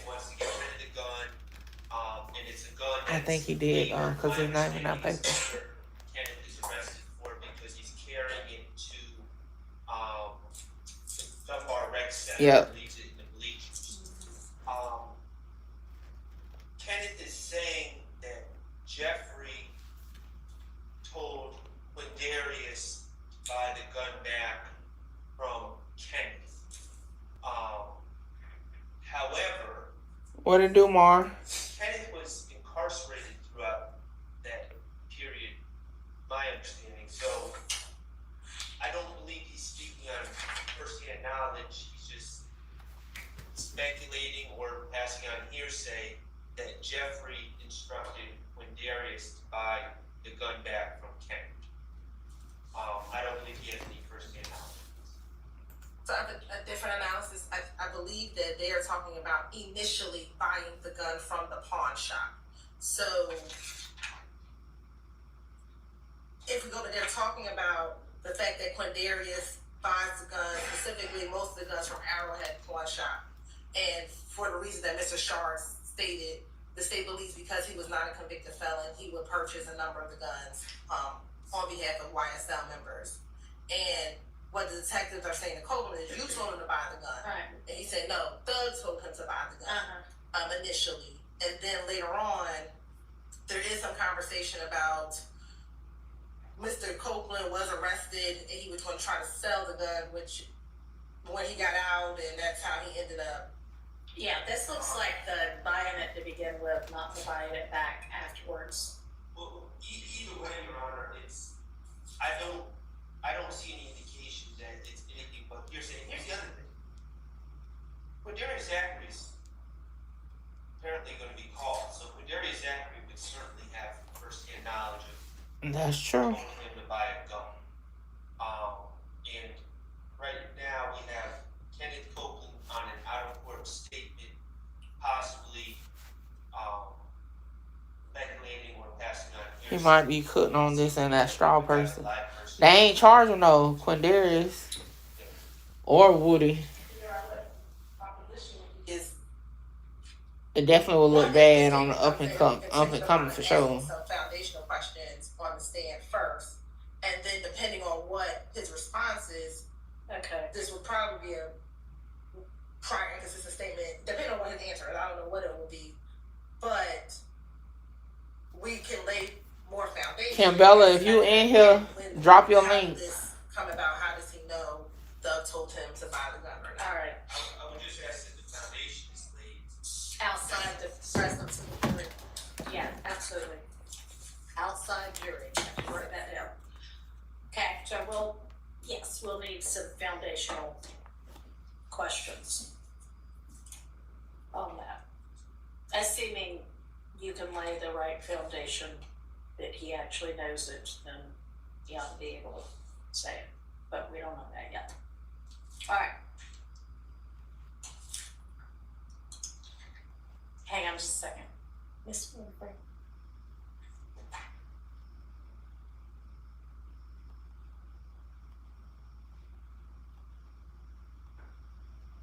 Alright, I don't know if Kimbella's still in here. Alright, y'all. I gotta get to the beauty shop to get my hair done. Because y'all know this shit look rough right now. Wait a minute. Because I was going to get y'all to go over to Kimbella. But I don't know if she is still alive or not. Let me see. I don't know if she's still alive or not.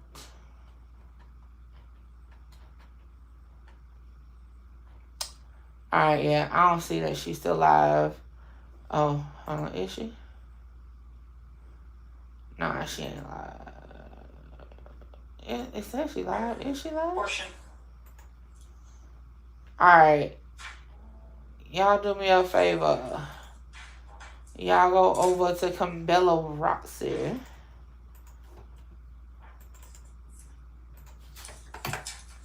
Y'all hit that link. Go over to my girl Kimbella Roxy.